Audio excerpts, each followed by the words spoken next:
let's get this rolling. What's going on, internet? Welcome to episode 15 of The Summit, the podcast where we share with you all the latest and greatest gaming, anime, and pop culture news, saving you all the time of finding it yourself.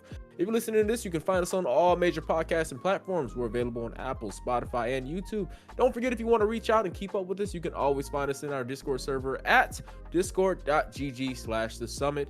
Again, that's at discord.gg/thesummit. Bringing you in for today's episode, I'm your host, your boy Ashley, and with me are my co-hosts who make all this possible. First and foremost, starting with Mr. The South will prevail again, straight from South Carolina. Rain, aka CJ, go ahead and introduce yourself for today's episode. The South will rise again, but it's your boy Rain. Thank you for correcting me, Rain, aka CJ, the Mr. Corrector. You were welcome. Mr. Corrector. And, you can catch me on the podcast again, man.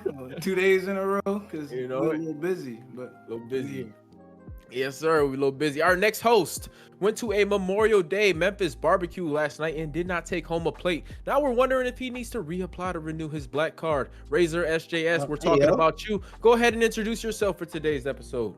My bad. I thought, since I ate good at the homie's crib, I'd leave the food to him, be nice, not be a nigga and take all their shit home, because I'm a kind house guest, I like to give as well as take, you feel me? I feel like that's proper, and most people just lost their way. But that aside, though, hey, people, good to be back. Like Rain said, it's like 2 days in a row for us, so a little different.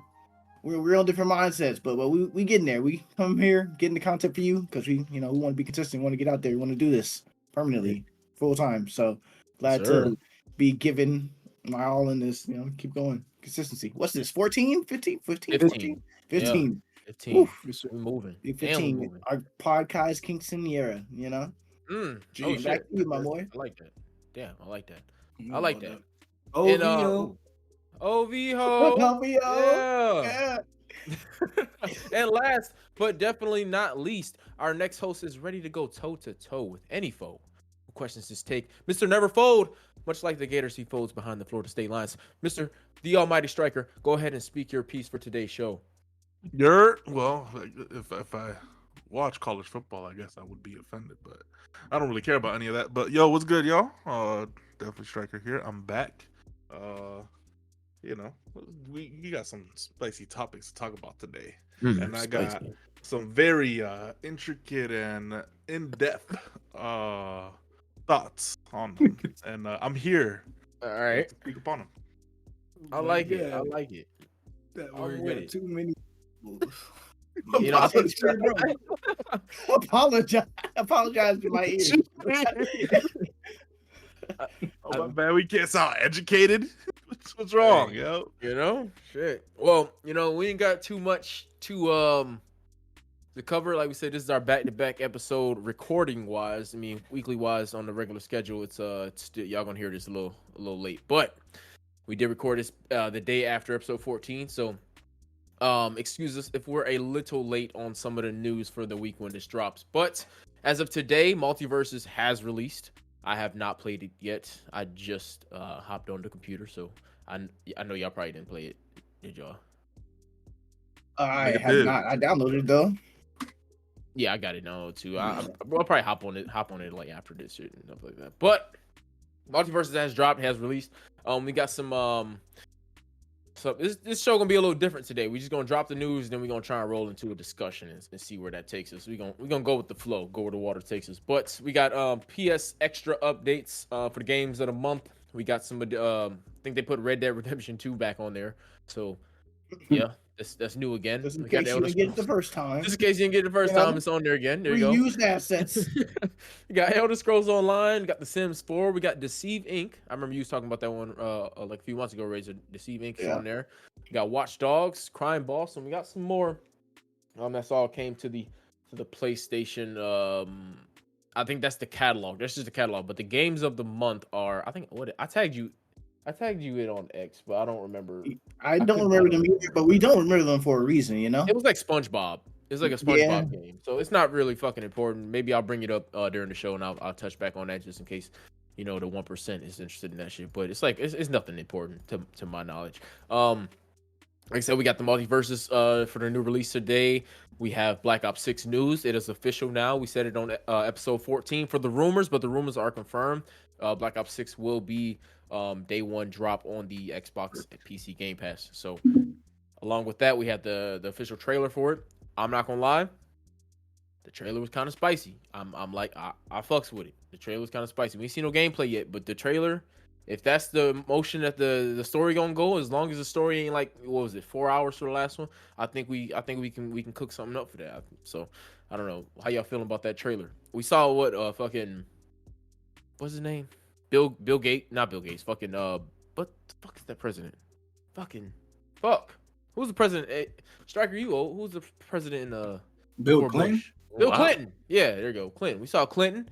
We saw Saddam Hussein, and we saw some other chick.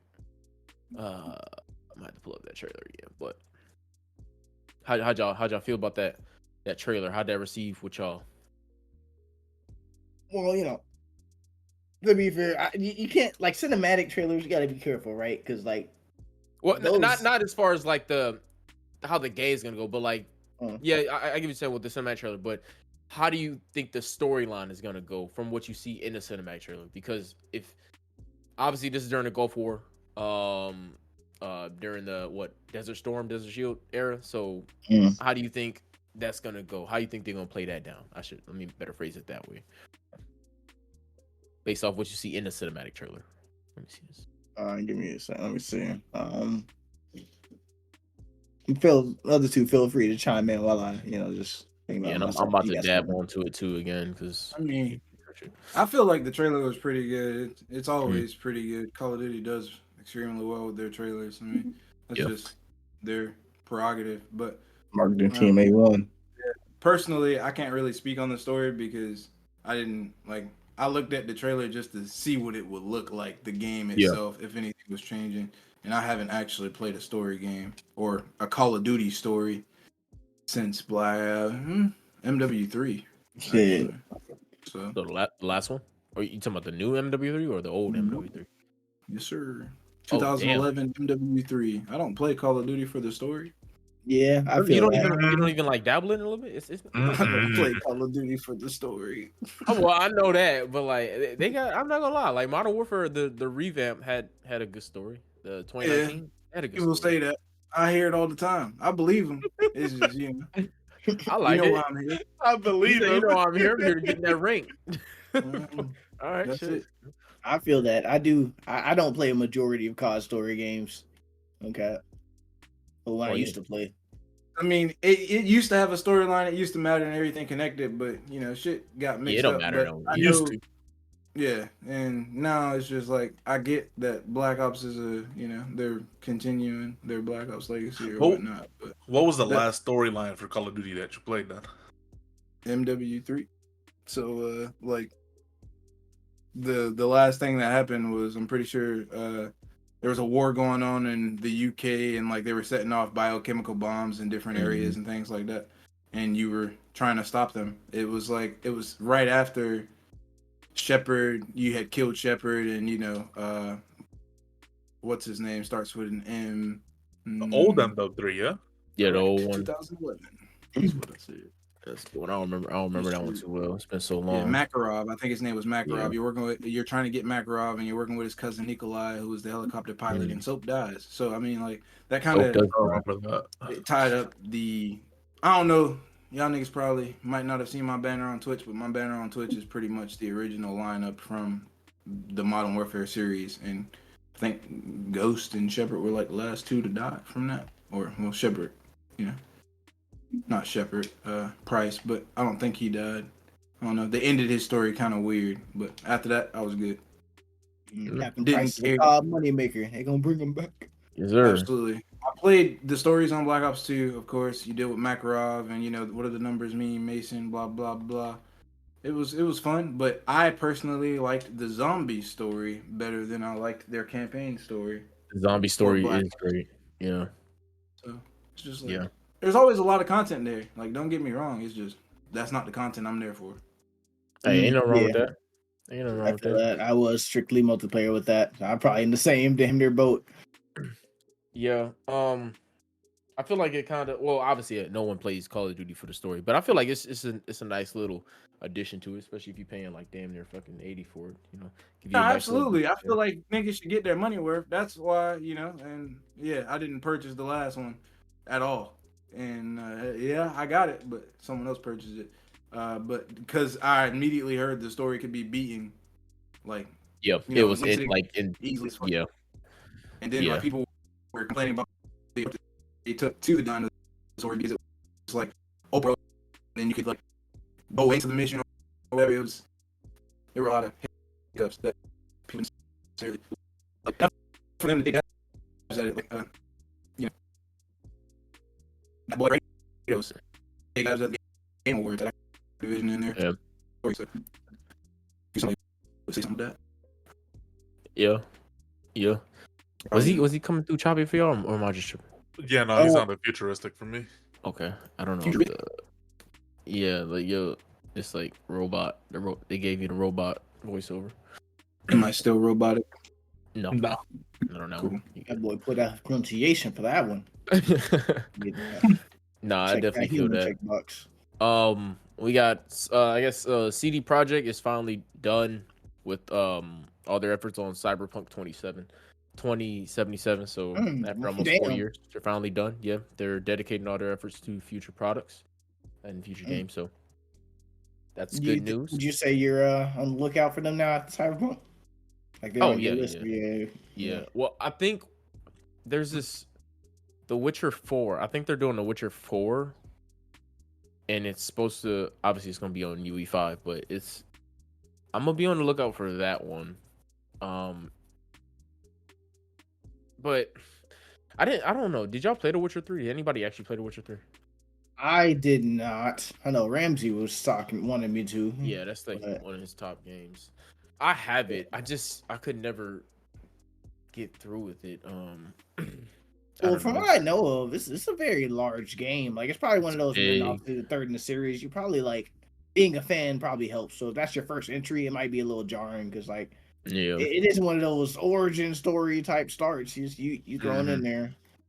Yeah, definitely thrown in there. But I definitely look at their. I think they got like they got another project coming up that they were working on that seemed pretty interesting.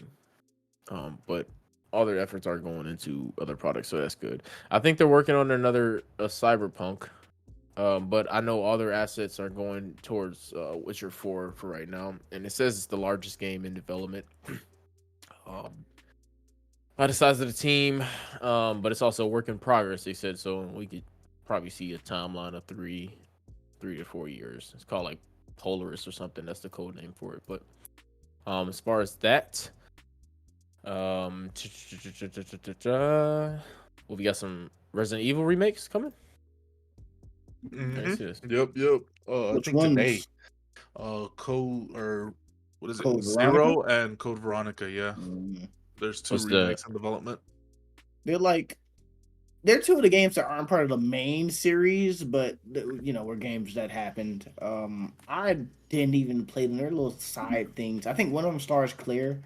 I can't remember which was which. But they're like older games. Like they've not been on any of this recent consoles or anything. Or if they have, it's been remasters of like the old ass shits, So, okay, so it's getting a complete remake then. Possibly, yeah. Okay. But I ain't gonna lie. Usually in their remakes, they be cutting content. Like for remakes of 2 and 3, they cut a lot of content out. I mean, the games are still great, but 4 just had a remake, right? 4 was more. Yeah, was it a remake or remaster? I think it was a remaster. Yeah. More or less same thing, actually. Yeah. They were bringing back a lot of the old ones, Those games are old as shit. So there hasn't really been a new Resident Evil. In a minute. Since Massive 8. Village. What, 8, yeah. Since 8? Yeah. Which was... How many Resident Evils they got? Well, there's 1 through 8, if you count the main ones. 0, Veronica, Raccoon City. Damn. That's probably about, like, all the main ones. That series was popping back in the day. They got a really big community. I see. Motherfuckers keep coming back to it. Mm-hmm. Damn. I wish I would have cybered through the news a little bit more. What? Rainbow Six Siege new subscription service draws criticism from fans. What is that? What is that? Uh-oh. Like I said, this show gonna be a little different, y'all. We get news in as we talk, but I guess Rainbow Six Siege's new subscription service draws criticism from fans. What are they saying about this? Ubisoft announcement of a monthly subscription for Rainbow Six Siege has not gone over well with fans, with some even booing the announcement at the official esports event where it was revealed. Absolutely. Damn. It makes sense. Yeah. Don't they have a Ubisoft subscription? They do. That's probably why they got booed. That's crazy as hell. Details about the game's upcoming season and $10 a month subscription were reviewed as part of the Rainbow Six Manchester Major this past weekend. The R6 membership is a separate purchase from each season's Battle Pass, though it does grant access to alongside exclusive monthly rewards, Battle Pass tier skips, character skins, R6 credits, and Bravo packs. The subscription service will launch in June.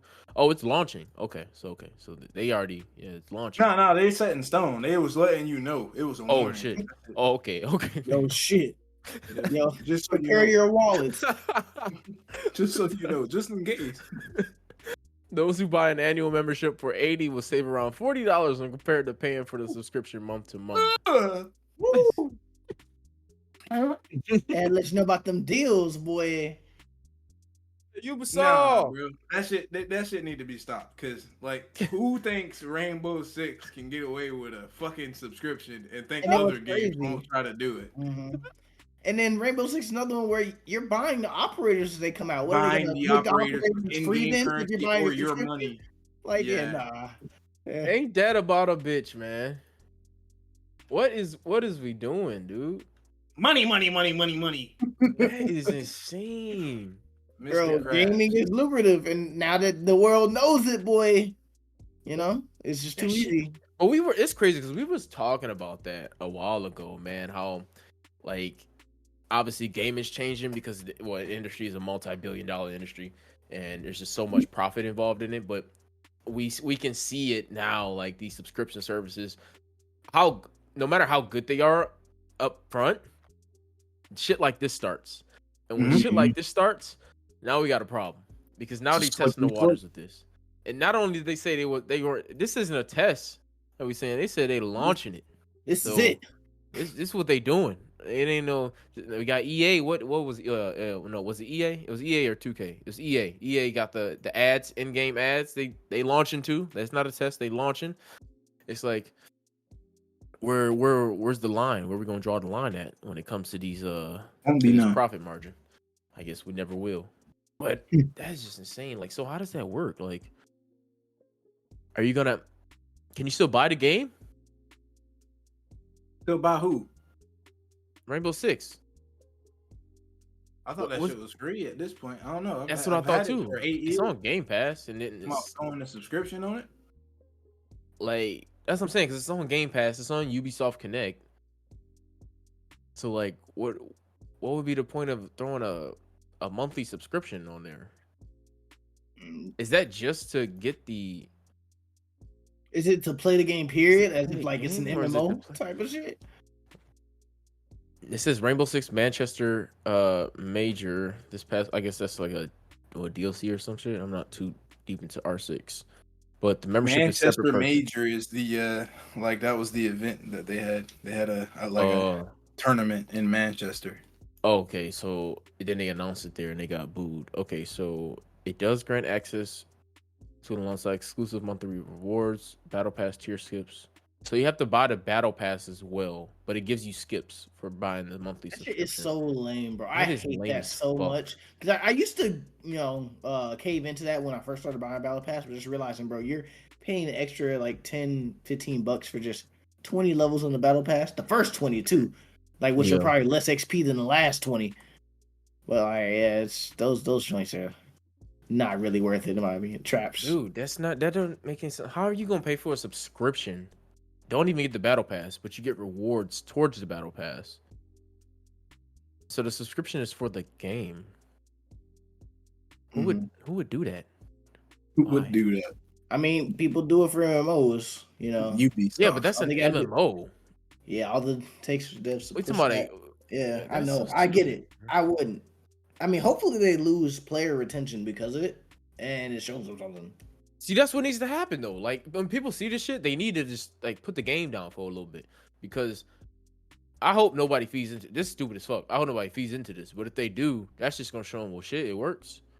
Then we're gonna see that because like, it makes sense with an MMO because MMOs are usually they're free to play, but it's your choice to pay for a subscription, which grants you access to further content, which makes sense. That's how they make their money. But with a game that one you can buy, but it's 8 years old, so it's fucking free everywhere at this point. Because you have subscriptions elsewhere. Whether that's an Xbox, PlayStation offers it free if you have it their subscription, and then Ubisoft Connect. So it's like, why would I want to stack another one on top of that? So it's like, are they gonna pull it then from all the other subscriptions and make you like just subscribe to Rainbow Six alone or buy the game? Now we start seeing a trend like that. Now it's like, oh well, you can rent my game for $10 a month. Now that's a rip because then a year goes down and you done bought the game damn near twice. If you subscribe, I would rent the game, beat that shit, and then not pay for it. So I'd beat it for $10 and then be done with it. 100% if it only went to single player games. But if we see this trend with multiplayer games, then I just won't play them, bro. Yeah, that's just insane, man. It's just insane. This is the trend. Good luck, Charlie. Right. That's really crazy because the Battle Pass system like encourages you to play different games because you max one out, you can go, you ain't got to touch it for the next couple months. You can go try other things. Yeah. But, like forcing me to pay a subscription is forcing me to choose which games I want to continue, commit to. Because I ain't gonna pay for everything. Something I played lightly or casually. Dude, that's fucking whack, man. And that's what I said, bro. Everybody, it's like the same thing we saw with the streaming, right? Everybody has their own subscription platform now. Like cable. We basically gave up cable because of the price of cable. Like, it was very expensive to just replacing it with streaming services. I mean, unless you're disciplined to only use one, which most of us have multiple. It's just like now we approach into the same part. We're paying the same price. Yeah, and all these like HBO or Max now. I remember they 2 years ago, like almost immediately, because they sure gained their shit got popular fast, but almost immediately their shit started off at $15 a month, and combine that with Netflix, Disney, Hulu, shit, fucking Paramount, shit, you name it, they got it. Stars, everybody has their own. Fucking AMC got their own. It's like we're gonna see the same thing with gaming. It's looking like, man, not gonna lie to you, it's kind of dangerous. But whatever. I have to stick with my single player games or something. Maybe go into my single player era. Yep. But Striker, you got any save rounds on anything? No. Okay. None. Any of y'all got anything that y'all seeing ciphering through all this? No. Me neither. What's this final? Is the final shape out? I've been seeing y'all drop videos of like one more week or some shit. 1 more week. Okay, what is that? Like a just big ass DLC expansion from Destiny? Expansion. The final one, yeah. Oh shit! How long is it gonna be? I mean, the expansions usually drop in it's close to 8 hours of story, I guess, maybe. And then from there, it's just they release content throughout the whole year. It's supposed to last the rest of the year. Okay, but that's it, right? Not really. Not really. Okay. No. Not at all. So Destiny's still gonna continue? Yes. Destiny 2? Yes, it will. Cool. What were y'all talking about when y'all were like, this is their last hope or something like that? I mean, if this expansion flops number wise, then the people that are ahead of the studio get replaced by Sony. Oh damn. So then they just lose creative, rights to their shit, and then Sony takes over and does whatever they do. Hey, true. Well, Striker, you've been playing Hellblade 2. We mentioned it a little bit in episode 14, but I haven't touched it yet. How you liking it? The game, it reminds me a little like Control. Have you played Control? Oh, I have, yeah. So it reminds me a little like that, kind of like where a lot of if its gameplay has like there's a dialogue in the background telling the story as you're playing it. So it's very, very story oriented. It's funny because I was talking to High Roller about this earlier, and like my experience through it, yeah, while playing it, and I feel like y'all kind of ruined it for me. I ain't gonna lie. Feel like y'all ruined it for you? He did. Why? He told me a lot of what was going on and kind of expecting. Like, I didn't play the first one, so I kind of went into the second game kind of blind. But the game does have a recap at the very beginning to kind of tell the story on what was going on. But as the game is narrating and telling me that story, so is Ya. Oh God.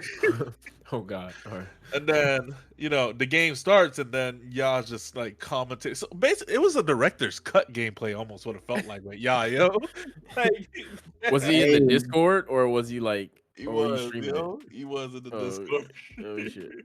But I feel like my experience was kind of spoiled playing through it, just because Ya was definitely guiding me and kind of helping me and kind of where to go and what to do and what to expect in each of these fights that I was having.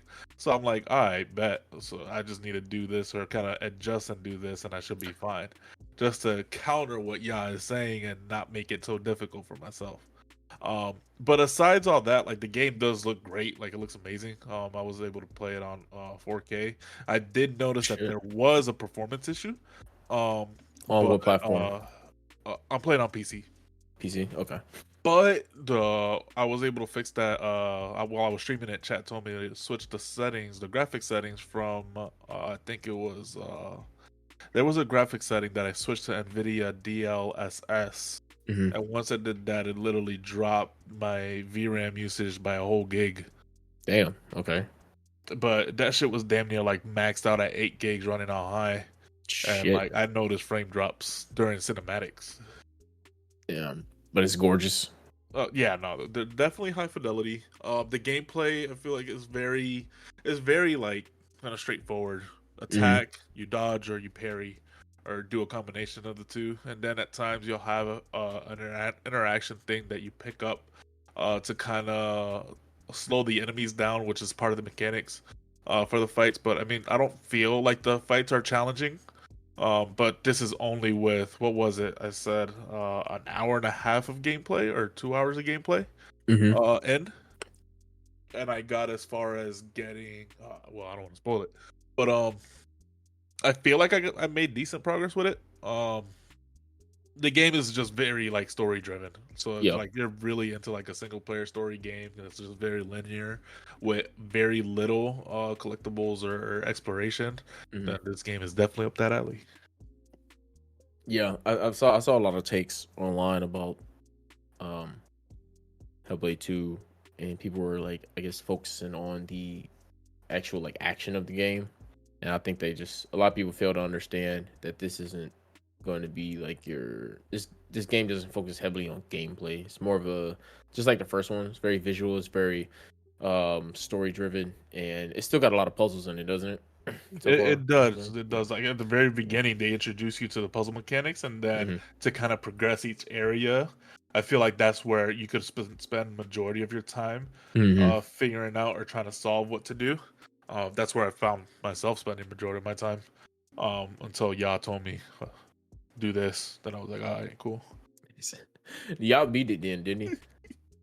I don't know. I think he's played a lot of that shit.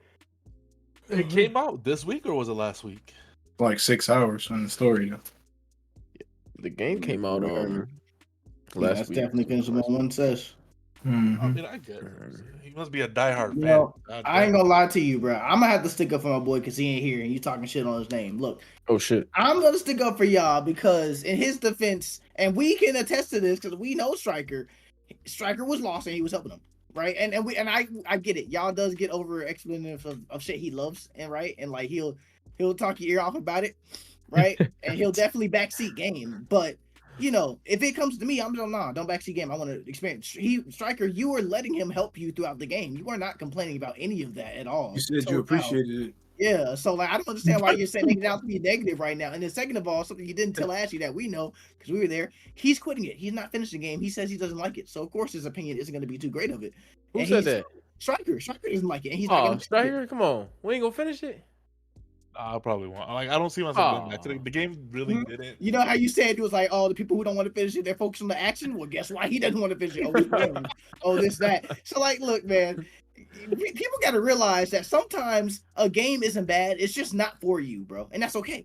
Right? There are some games that are just not for you. Doesn't mean that it's bad. If you're not the type to enjoy whatever that game's bringing to the table, that doesn't make it bad. That just means you're just not that type of gamer. You just don't enjoy that type of content, you know? And so the game, from what I saw, I was also like playing something myself or watching TV when he was playing it, live streaming it. So I didn't pay too deeply attention to it. But from what I saw, it was okay. Like the can, like, oh, for instance, right, something that he failed to mention while he was on it, he was gushing over the looks. He was like, oh, this is so much better than The Last of Us Part 2. Yeah, look wise, right? And I ain't saying that. I let him rock. Which, you're right, the game is beautiful, but let's realize how locked that camera is in comparison to Last of Us, right? And the view is it's very limited. But I don't want to shit on it because, you know, that's what Striker's here to do, apparently. You know, even though he's the one who played it. Was I shitting on it? Yeah, you're saying I'm not gonna finish the game is a version of shitting on it in itself. You brought that up. I didn't bring that up in my review. Yeah, but you're not gonna finish it. That's what do you mean? Like, you wasn't gonna let him know that you based off of my review though. Was I shitting on it? Yes, you did. Like, are you 4 hours in? Huh? Are you 4 hours in? No, I said I was like an hour and a half or 2. What's wrong with you? You only got 4 more left. Come on, you can finish it. Right?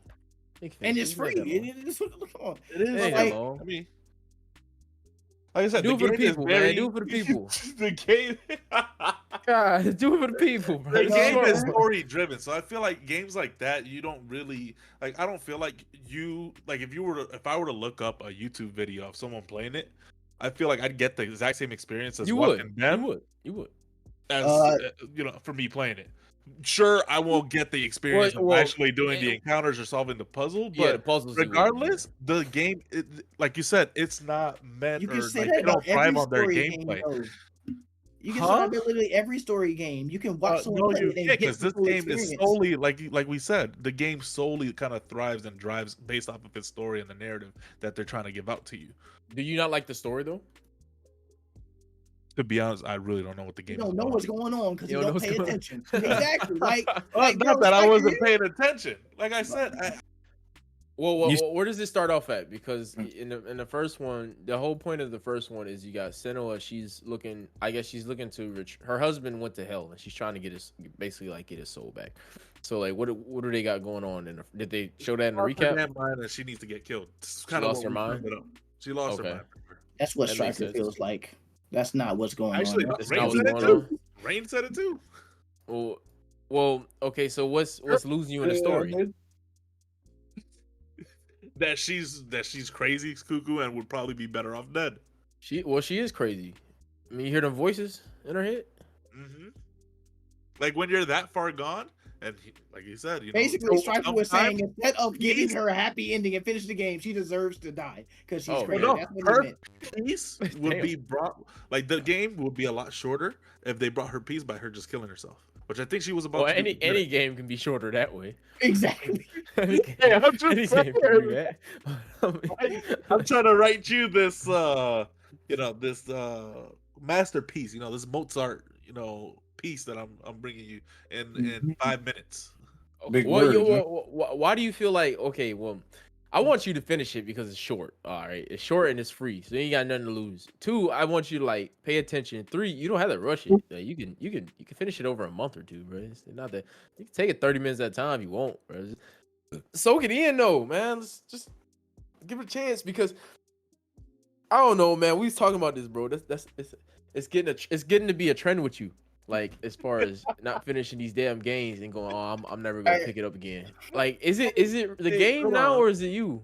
Before continuing, yo, this was no shot at y'all. So y'all, if you listen, this was no shot at you. Like I said, I did appreciate the help and whatnot, but I feel like my experience of the game was not like how you all would say natural or organic. Well, because you didn't play the first one either. But your Elden Ring one was? Absolutely, because they don't give no fucking directions in that fucking, game. That shit's fucking. Dog, that's so backwards. They give you a blank paper and want you to discover it. Like, no, that's not what I want to fucking play. Bro, if I wanted to discover a blank paper, I'll go discover that shit. Backwards on what you believe in, bro. You'll say, "Oh, this makes a game bad," and that will literally be like a selling point of a game that you call your favorite or best of all time. You'll look at something like, "Oh, this is what a good name needs," and we'll show you how this in Elden Ring or these other games you hate, and you'll be like, "Nah, fuck that." Like, come on, bro. You can't be doing that, picking and choosing when shit's important or not.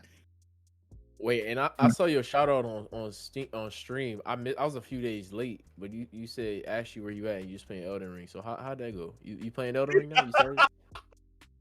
And yeah, I forgot all about that. We're gonna talk about that a little bit too. Like we're gonna touch back on this Hellblade shit, but just a little sidetrack. How'd that go? You still playing it? Yeah, I'm still playing it. I was doing my run with me and High Roller on. He started a run as well. He's created a brand new character that if he does get ahead and I'm stuck on something, he'll just put it up. Well, your last stream was on the 25th. It said Baldur's Gate 3. The last one before that was on the 24th. It said Elden Ring. What's fucking you're supposed to. I mean, like, no, because y'all said, hold on, the parameters that we set. No, because the parameters y'all set was if we need help on something and whatnot, there's no point in staying stuck on something and whatnot. The only thing that we're not gonna take help on or assistance in is at Millennia. Yeah, that's true. That was a stipulation. Hey man, that's what we said. Because hey man, anything I say, literally, this man's trying to argue and fight back. Hold on now. I'm just saying what we said and the terms we agreed to, yo. You acting like I'm the odd one out. We all know you don't be making no sense, bro. They just not saying nothing because they want to save their peace right now, bro. But someone gotta do it because we gotta make content. You know what I'm saying? So I'm gonna call you out if they ain't gonna do it. But like, bro, it's just cause like, I don't know, like, for instance, when you were playing Elden Ring 2, you were receiving just as much guidance as you were with Hellblade, and you didn't mind it not one fucking bit. Them niggas was telling you everything you wanted to know. No, on every run, nigga, because this is how we started the conversation. I was like, oh, how you gonna do this? How you gonna receive help? On my first run, I was being hard-headed with it. When I just stuck with my mage run, and I knew what I was trying to do and what I was gonna do. I was trying to prove a point. That's why I spent 6 hours on the tree set. Well, you failed, I guess. I mean, yeah, fair enough. I did. Fair enough, I did. Okay. Oh, did he just admit a loss? Oh my god! Character development. Holy fuck! Oh man! Whoa! Sound me alarm. I've been so aggressively. I know we ain't taking note of that. Taking an L on our Quinceañera. Oh shit! The Quinceañera.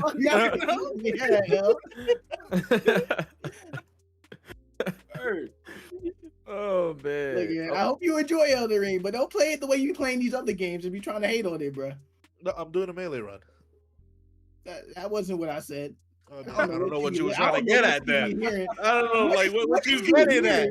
Like, what did you hear, bro? Like, what did you hear me say that made you? I'm doing a melee only run. Like, because what you're making it sound like is I'm trying to cheese it by finding some way to just be. Hey, other gentleman here, did I sound like I was making that reference? I was trying to make it sound like he was going to cheese it. Was that how it you gotta ask the optimistic guy why he's always saying you're saying negative things? That's what it boils down to.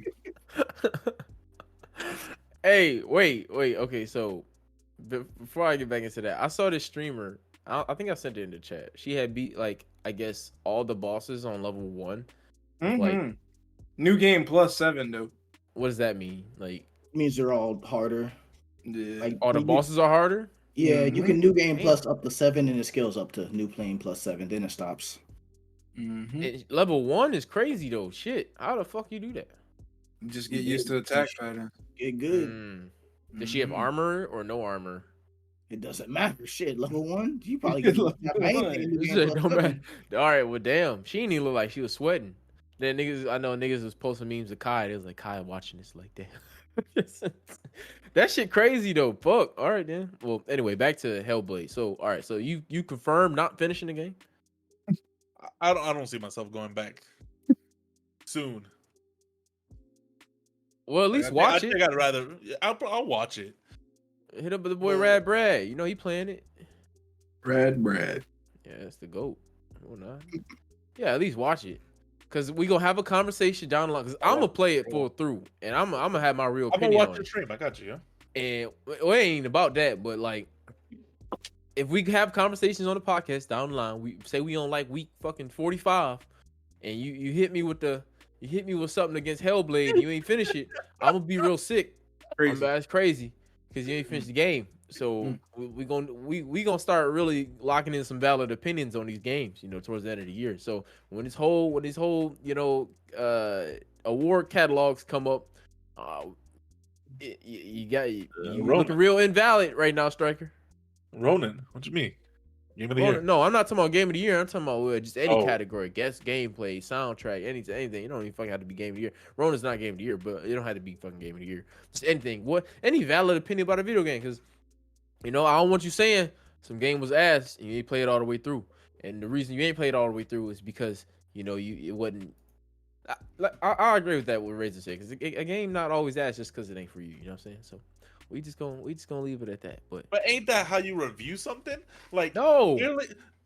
Okay, but like what we're talking about is like. So, I mean, if I review a game and I view it as something that's I definitely recommend it to somebody, it's because clearly I enjoyed it and I played it through.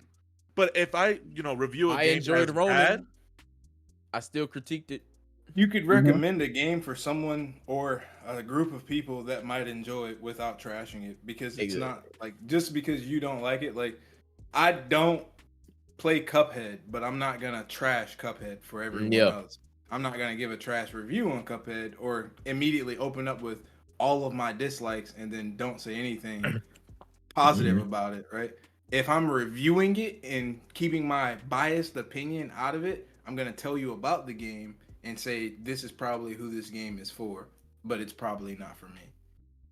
My biggest thing against I think my biggest thing against your biases is that, like, if you want to critique something negatively, you got to show that it's genuine, and you never show it's genuine. Like, one way to show it's genuine is by finishing the game. You're like, okay, I don't like it, but I'm gonna see it all the way through to see if it's just me. If you beat the game and then said, oh, I don't like it, okay, well, you experienced everything. That's a genuine opinion. If you have something you say about the game that you say are really positive and like, it's not stupid basic, like, oh, it looks good, because every fucking game looks good. Every game looks good. Right? You play tutorials and say you don't like games, bro. That's what we trying to get you to. Exactly. like you don't finish it out and then you say you don't like it, and it's like, bro, you don't know the game. Like with Elden, I disagree with that. Because I feel like you're beating yourself into submission into trying to like something and finish something just for the sake of finishing. We're not saying for the sake of finishing it. And then stating that my opinions and statements are valid because I finished it, which that isn't the case. Like, at that point, you're just abusing yourself. Well, the point is, you can't say, like, the point is this. Say I play a game, like, say I play Stellar Blade, right? And say I play Stellar Blade, and I play it all the way through, and I genuinely like the game, okay? I see what you're saying about forcing yourself. Okay, say I don't like the game. Say I don't like the game at all. I play Stellar Blade all the way through and I don't like the game, and I have my own biases into why I didn't like the game. It could be story, it could be the way the game flows, X, Y, and Z, whatever. The whole point of critiquing a game is to take like your damn, how the fuck can I explain this? Take yourself out of it. Take yourself out of it, right? Unbiased, take your biased opinions out of it. Yes, there you go. Yes. It's be unbiased. Because it's the same thing. Be like unbiased though, because you're saying you're punishing yourself by being unbiased. And what I'm saying is, you don't have to finish a game. Isn't forcing yourself to like it. Like, I'm not saying that by the time you finish the game, best game ever. Like, no, I'm just saying finish the game so I know that what you're feeling is real and genuine, not just a moment of frustration, not just you not wanting to give it the light of fucking day the chance. Because like if you like Rain, because you was there when he was playing Hell whatever 2, right? Was he not sounding positive in the moment of playing it, giving it nothing but praise, but then come around today and turn around 180 on it and shit on it? Like, what? Until he quit, it doesn't make any sense. You don't like. You know what that's what I'm trying to. In what way did I shit on it? Is what I'm trying to figure out. Like today, the fact that hold on. Actually, when I described it or how I critiqued it, did it sound like I shitted on it in any kind of way? No, it didn't sound like you shitted on it. No. All right, so I'm trying to figure out where you're coming at with this, Razor.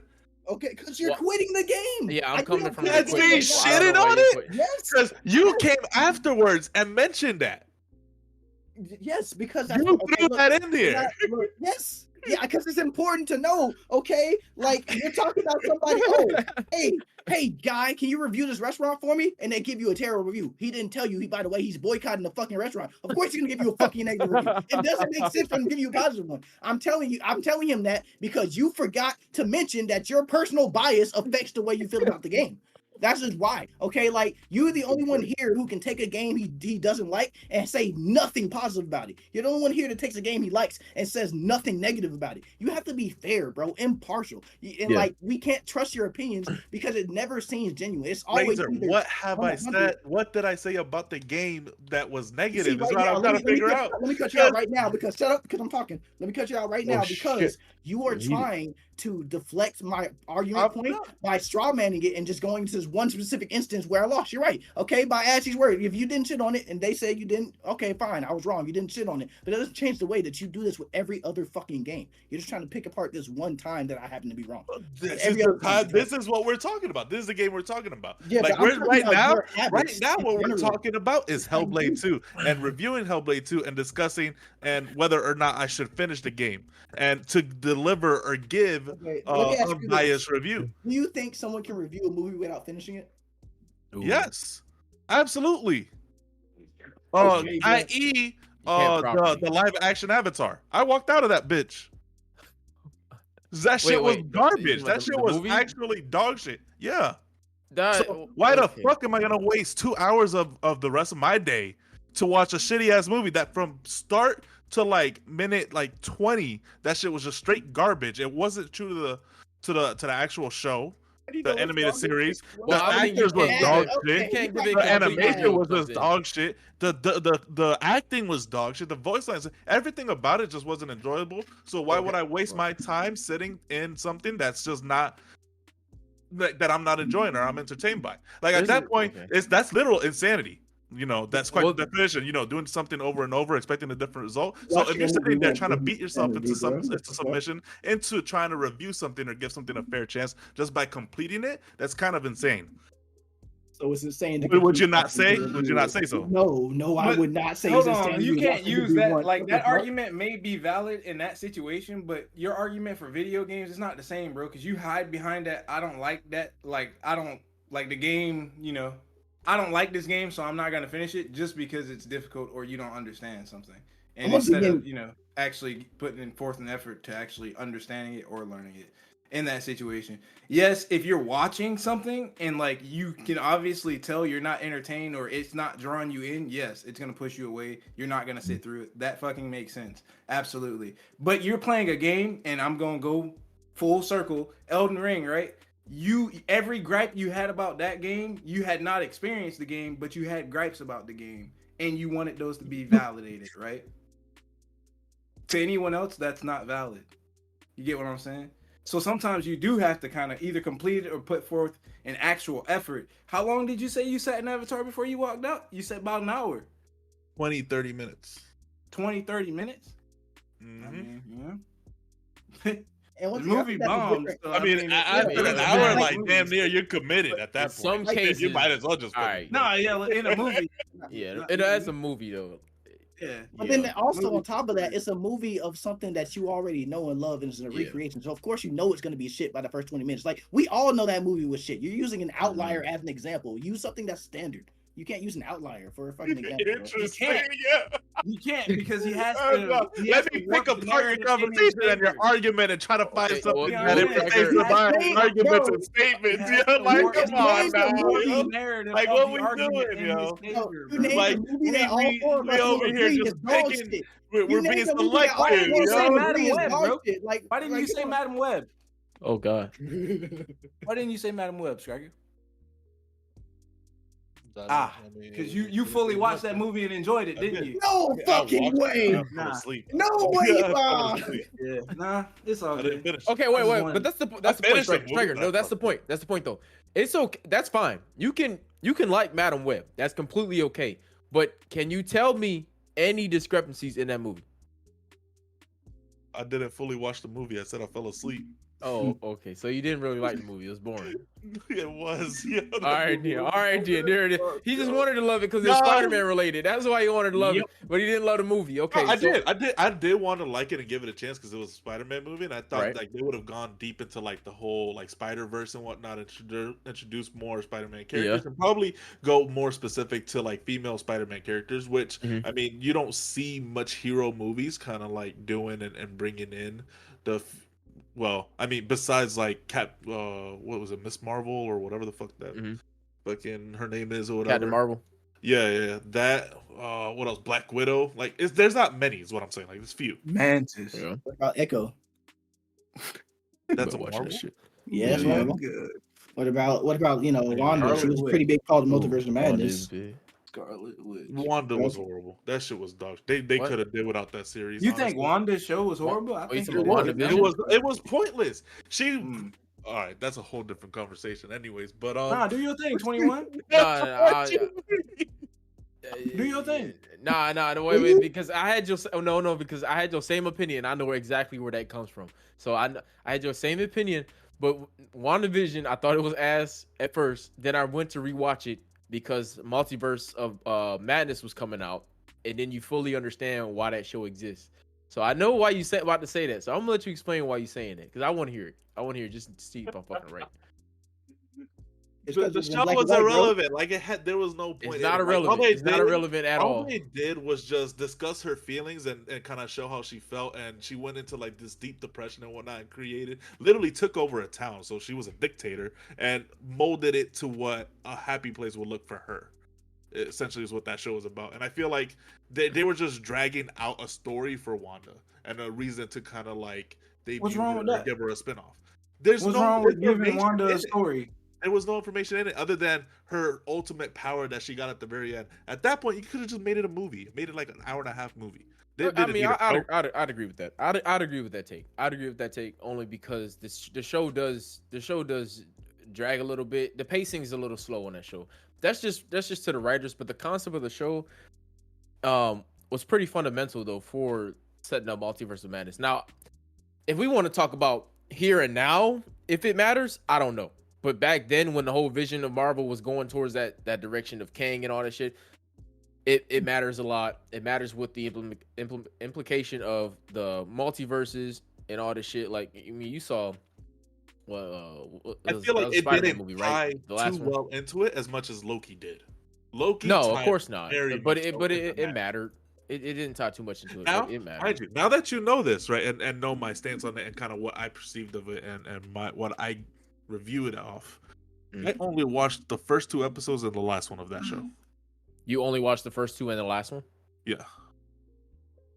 Okay. Well, with that show though, you can do that because the first 2, I feel like only the first. After the first. No, because at WandaVision, if you think about it, the first that's a 6-episode show. So the first really was it 6. So you watched half of it. It's 8.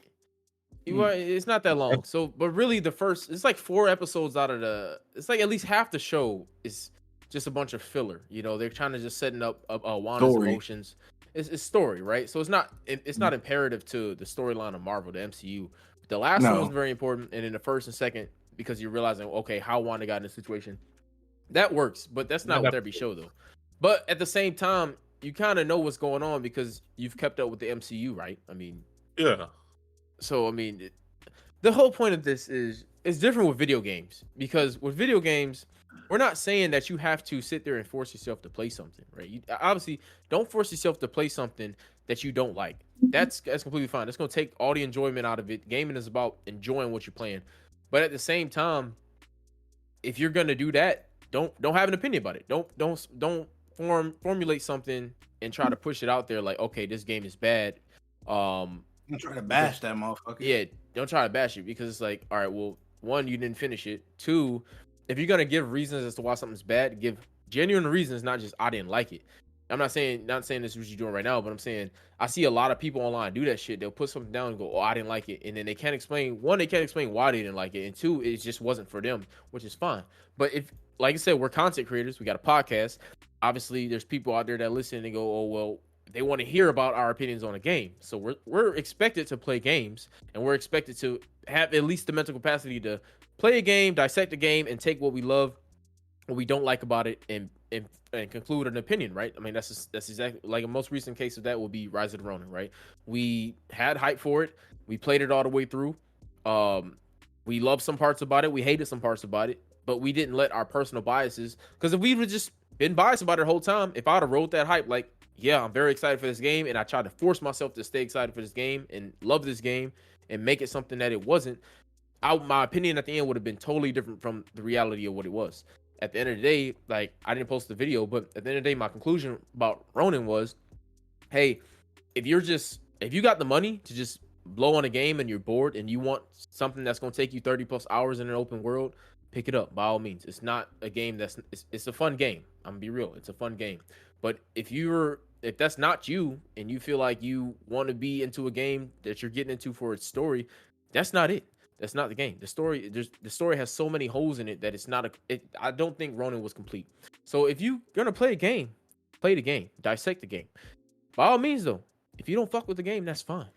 But don't have an opinion on it because it's not complete. And I feel like with games, you gotta complete them to really have an opinion on it, because then that's how shit gets fucking. I don't know. People pass that information along and they bomb it. That's what happened with Forspoken last year, right? Not many people played Forspoken, but since that game got bashed the way it did initially, no one wanted to pick it up. Now, I mean, I'm not gonna say the game was the best game, but watching it, I can definitely see it has an audience for people who like open world games. Like, it had great action, it had great gameplay. The story was a little mid. The open world was a little empty, you know what I'm saying? But at the end of the day, there's a crowd for that game. And so when people do that shit and they bash it, it takes away people who could potentially actually like that game. Because we forget. I mean, we say this a lot. People are sheep, man, and people will follow the first opinion they hear about something. First impressions matter. So just saying, if we're content creators, we can't be up here, just quitting games and saying, they're trash because we didn't want to finish it. It didn't draw our attention, So that's just. No, I feel that, and I okay. So in light of that, putting it in that perspective, I can agree to an extent that to give a full, complete opinion or review on a game, you have to complete it. Otherwise, it's not a full, complete review of the game. You're only giving a partial, review based off of what you've experienced. But to kind of dismiss or just completely invalidate an opinion based off of an incomplete experience is saying that isn't an experience at all, which I feel like is kind of ignorant to state. It is not an experience for you to beat a tutorial and stop playing a game and then give a review about that. But game. That's what y'all are calling it. Like, no, I'm telling you that. Is there an actual point? All right, so in the case of Elden Ring, is there an actual point that the game itself states this is no longer the tutorial? Yeah, or when you walk out of the first area, but you gave a review. Like, if we're going back to that Elden Ring thing, like you just said, right? You gave a review on Elden Ring and said the story was bad, the direction of the game is bad. Like, you didn't harp on the tutorial or the beginning state of the game or the early game of the game. You harped on the game as itself, as a whole. That was the objective. That was your mission, right? So I'm defending that. That is what I'm saying. You can't say this game doesn't deserve Game of the Year if you couldn't, like, put more than 2 hours into the game. And then you're saying it didn't draw you in, but I'm physically watching you just struggle outright with the game. So in my mind, that chalks it up to being, in fact, an issue with you, not the game itself. Did I not go into that whole statement stating that that's a bias, that I was giving a biased statement that I you were. That's the only, like, so you were giving a biased statement. I just want to make sure that I made what I was saying. So therefore, yes. So like in the case of Elden Ring and the case of The Last of Us, like games like that, I will absolutely state that my opinion or like my review based on those games is heavily influenced by my emotions and feelings to those. But why can't you do the opposite of that? Is what niggas are trying to those understand, games specifically, it just really rubbed me off. Why though? I'm saying you can't turn that off. But also, keep in mind, like, there's also still people like that. There's also an audience that will base or judge games based off of that initial moment. You're right. Those first few moments. And that kind of goes. But y'all missing out though. That's the thing. Y'all missing out. That's like saying 2 wrongs make a right, nigga. No. What makes that wrong though? So what makes because you're bashing something based off of Striker, that's nothing. like me meeting you, right? Say when we first met, right? And I had a bad impression of you first time in the Discord, right? Say you just having a bad day.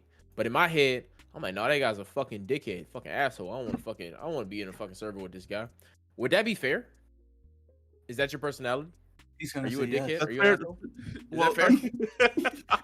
It's not fair to me, no. It's not fair to you because that's not who you are, right? But me, that was my first impression. So I'm going, oh, well, fuck this guy. I'm never going to give him a second chance. Versus being mature about it and having an open mind and go, okay, well, that guy could have had a bad day. Let me try and, let's try and resurface this tomorrow or reapproach this tomorrow. And then the next day comes and we actually have a good conversation, a good time. Now I'm formulating my opinion off of that experience and not the first experience that could have just been a rough day. And that's the same thing gamers do. They'll take something they don't understand, and it's usually most of the time it's because gamers don't understand what's going on. When we don't understand something, we shy away from it. It's the same. It's what humans do.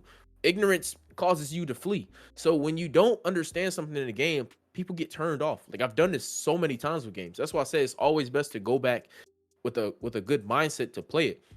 I was talking about this shit yesterday with JJK. Like I was turned off from JJK because I admitted I just didn't understand what's going on because one, JJK is kind of fast paced, and two, I just wasn't paying attention. I wasn't giving it my undivided attention when I first went through it. Now that I'm going through it again, I'm like, oh shit, this shit is lit. It's the same thing with video games. Like if you're not giving it your all, that's fine because we human, right? But give it a second chance, right? Give it a second chance where you just sit down like, okay, I actually want to play this game right now. I guarantee you that's going to change your opinion on it. That shit's just happened with so many games to me. Last of Us is one of them. Like I owned Last of Us for fucking, damn near fucking 5 years, 7 years before I even played the story. Like, because I was automatically thinking like, oh no, this is going to be ass, this and that. Once I sat down and actually played it, I'm like, oh, this is one of the greatest stories I've ever played, And I hate to keep bringing up Last of Us, but it's just because you got like a gripe with Last of Us for some reason. I just don't know why, and I don't understand how you went through like the first 2 hours of that game and you were still a little confused on what was going on. But by all means, if it's not for you, it's not for you. Don't force it. But if you're formulating an opinion because you don't understand it, that's not fair to the game, because obviously we were talking about this shit a while ago with playing the game. How players should be playing games, how the developers intended. I feel like a lot of times another big problem is when you have such a love for a certain type of game, right? And you're used to that, you're used to playing a game like that, and then you move on to another one. Now, obviously, you got to readjust your brain. You got to go, okay, this is a different type of game. This has a different play style. This has a different probably artwork. This has just a bunch of different variables, right? And so automatically those are going to be turnoffs in our brain because we're pulling ourselves out of our comfort zone and we're going to something else. But we still got to set those aside, like, okay, well, this is different. These are different developers. This is different artwork. Let me sit down and try and adjust myself to interpret this the way it was intended to be interpreted, right? So a lot of times we fail to do that. What I'm saying is, bro, you got to learn to do that. Like, you can't just go, well, this ain't for me based off of a fucking hour or two on a game and put it down and then proceed to bash it. That's not acceptable. I think the biggest part about me is trying to bash it if we ain't finish it. Okay. No, I mean, that's unacceptable. That is it. That's the only point. No, I get that, but I feel like, there's kind of like a gray area of, playing sometimes a game as the way the developer intended and giving the developers a fair chance, but also, that games are being made for gamers and, creating something that they want to experience and what they like. So if I don't like it, why would I continue playing it? It kind of falls into the that reasons category, behind that, though, you got to ask yourself, perspective. why don't I like it, though? That's what you got. You got to go, why don't I like it? And I just feel like sometimes he hides behind that shit, bro, and niggas allow it. That's it. That's interesting. How's that hiding though? That's like games in general. They're supposed to be what? So this is what he was trying to say earlier. Hold on. I get what you're trying to say, but this is what he was saying earlier. You said you didn't like specific things about Elden Ring, and then you said you went back and said you liked those things about a different game, bro. You see how that like conflicts? He's like, oh shit, what the fuck? You know what I mean? That's what I'm saying. I was really on trying to figure out what those were, but it was something to do with like the game direction and specifically Hellblade 2. Like earlier, you were talking about Hellblade 2. You were giving pros about Hellblade 2, and he was comparing some of those to Elden Ring, and he was like, "Those things are in Elden Ring," and you said they weren't. So like similar regards to that was like trying to figure out the puzzle and I guess I'm not even so much the fights because the fights are it's kind of pretty obvious how you didn't have to figure it out because you had someone coaching you. But we went over that. Right. Mm-hmm. But anyways, so in that aspect, I feel like Elden Ring doesn't quite, I guess you could say, guide or kind of like teach the player before getting them into like each and one of those mechanics that they present. And particularly with fights for bosses and traversing the open world and whatnot, and kind of where you got to go to acquire a specific thing, to play a specific way. Everything's just open. Like I said, Elden Ring is. But that's how the developers intended it. No, but Striker, they literally do. That is literally the tutorial that you skipped. When you spawn in, you jump down the pit. They teach you literally everything step by step. They go from attack to block to parry. They let you do ranged attacks on a dude on the bridge. And they give you a tutorial with a tutorial boss down there, the Soldier of Godric. They literally teach you all that. Then you go to your first grace. They teach you, hey, you follow this trail of light. Hey, open your map. You see that trail of light? You follow this trail of light. They teach you this. But when I watched you play that game, I literally watched a pop-up go up for 1 second and disappear. You were skipping pop-ups when they were teaching you how to play the game. You cannot blame the game for that. You were literally skipping the tutorial.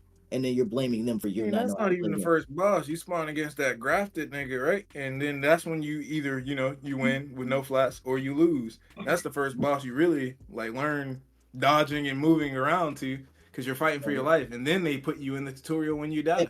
And something that you don't get, because this is probably your first Souls game, but they do this on purpose, right? In every Souls game, you're like one of the first encounters is going to be a boss, and you're like more than likely going to die, right? Unless you're like top percent one as player, you're going to die, and that's to teach you that's the game teaching you, hey, you are going to die in this game. That is part of the experience. That's the point of that. They're like, and then he said he didn't like that shit, and then we played that stupid ass game Kingdom Hearts, and it had the exact same fucking stupid shit in it. It did. You get what I'm saying? I just correlated it with a different game that you threw at niggas. Kingdom Hearts. It had some of the shit from Elden Ring that you said you didn't like. And that was your go-to. You pulled that out your pocket like it was 38 special. Not the 38 special snub nose. Hardest game in the world. No. All right. Comparative to Dark Souls 3. But Word. Hey, man. No way. Have you ever played Dark Souls 3? No. Come on, get out of here. You did. Did I beat it? No, I didn't, if that's what you want to hear. I hit an NPC and got stuck for 15 minutes and decided not to restart the game. I couldn't fucking go nowhere because every time I loaded in, it just... Anyways. Yeah. Anyways. You weren't that committed to that, though. Like, it's crazy you say that, because remember when we were playing Baldur's Gate 3 and he just walked in the room and hit a random guy that wasn't an enemy? You be doing that. Why do you do that? That's you. No. That's No. That's the thing. He clipped it. Go to the funny shot. He clipped it. It's in there. I mean, y'all made me evil in that run. Hold on. Y'all made me evil like this. Playing.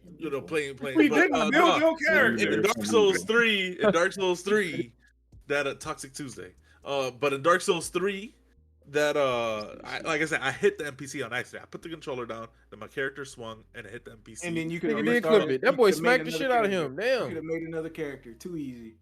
I didn't want to do that. Why didn't you wanted to get your ass beat for him. No, let me say this then. Like, if that's the case, why didn't you just kill the NPC and then continue? Because that's one thing in Dark Souls, because you can kill any NPC and it won't affect your story. You keep going. Just fuck them. They dead. So like, why didn't you just kill him and keep going? Because I didn't have shit. I couldn't. Because you were I bad. literally came right out of the beginning of the game. Crazy, and you couldn't restart. What weapon did you have? What weapon did you have? Whatever basic weapon they give you for whatever. Okay, so you had a weapon. You acting like you were unarmed. You're starting class fully armed, bro. Then why didn't you just restart? You just keep bringing this full circle back to my point, bro. If you didn't have shit but your underwear on, you could have went back. Because I shouldn't have to do that. Yeah. Okay. Well, most players aren't just gonna hit the first NPC they see either. So you're a special case. You can go back to restart. I shouldn't have to. Like I should not have to restart. So like that if is I die and get spawned back at the very first thing I interacted before I fought this NPC or accidentally hit this NPC, whatever the case may be, it should put me at that state where this world where I did not hit that NPC. No, he still turned up. You hit him. Nothing changed, bro. You think it's a new life? I'm not the same guy that hit him. You are not resetting when you die in a Souls game. You're respawning. You're not resetting. You're respawning. Same shit. That's stupid. That shit's stupid. No, it's I didn't like it. So you want to save scum that shit is what you're saying. Yes. No, that's not what I'm saying. That shit is stupid. It's for an accident. Well, okay, that's all I'm saying. If it spawns you away, from the NPC, why didn't you run around them? I had to go that way. It didn't spawn me away from the NPC. He's right next to that shit at the very beginning. There's no way he's sitting right. He is right. He is leaning. He is leaning on a pillar. Oh my god! Yeah, kill that nigga. You're tripping. I bodied him. Oh my god! Is he talking about patches? Nah, he's talking about one of them niggas that's got his leg kicked up, and I think he has a hat, and he's just like looking down. He's a skinny nigga. Yeah. Nigga, that's a regular enemy. What? Nigga, that's an enemy. He was stronger than me. Oh my god, bro. Yeah, he was. It's I didn't even have a level. It's called experience. I couldn't get any because he kept bodying me every time I stood up. No, I was talking about he got experience. Oh. You know, yeah. From what class were you niggas playing? like you. I don't remember. Okay. Was it melee? Was it mage? It should go back and play a mage. Bro. It was 15 minutes into the game and he couldn't restart, bro. That's what it was. Did you at least get to the first boss? The spear guy? Which is weird because you have to get to the first boss to get to that NPC. 15 minutes. Yeah, I'm sure the first boss is it's like 5 minutes in. Because you got to get the sword so you can take it to that Firelink shrine so you can kindle the flame. But I mean, I could be true. Dark Souls 3 walked out because it's eager. Yeah, no, because you spawn in that little graveyard. You kill the first little bit of enemies. There's like an optional harder kind of type enemy like to the right or left side, but you continue off. You get your first grace, and there's a boss arena like directly in front of that. You just got to make your way down there. Like there's gotta beat that boss to get to the Firelink shrine where the NPCs. Oh, he's talking about the Firelink. Yeah, no, what? He has to be. Yeah, that's the only NPC that's like leaning on a pillar. And that's the case. You can just sit at the fucking grace to reset them or something, and then TP out or just run away. Like what? You don't have to fucking fight. Those are all things you learn from playing the game. You just do a lot of shit. Who's the first boss? Eager or something. IGYR and then some like other shit. German. He's like a Senua. Yeah. He turns into like a tentacle monster. Yeah. The fact that if you don't remember a nigga turning into a tentacle monster halfway through a fight, I don't think you really played it for real. You know what I mean? I'll just work here, dude. What's metal? Like OBS, I think. Kind of like that. It's a recording software that automatically records any game that you're playing and saves it.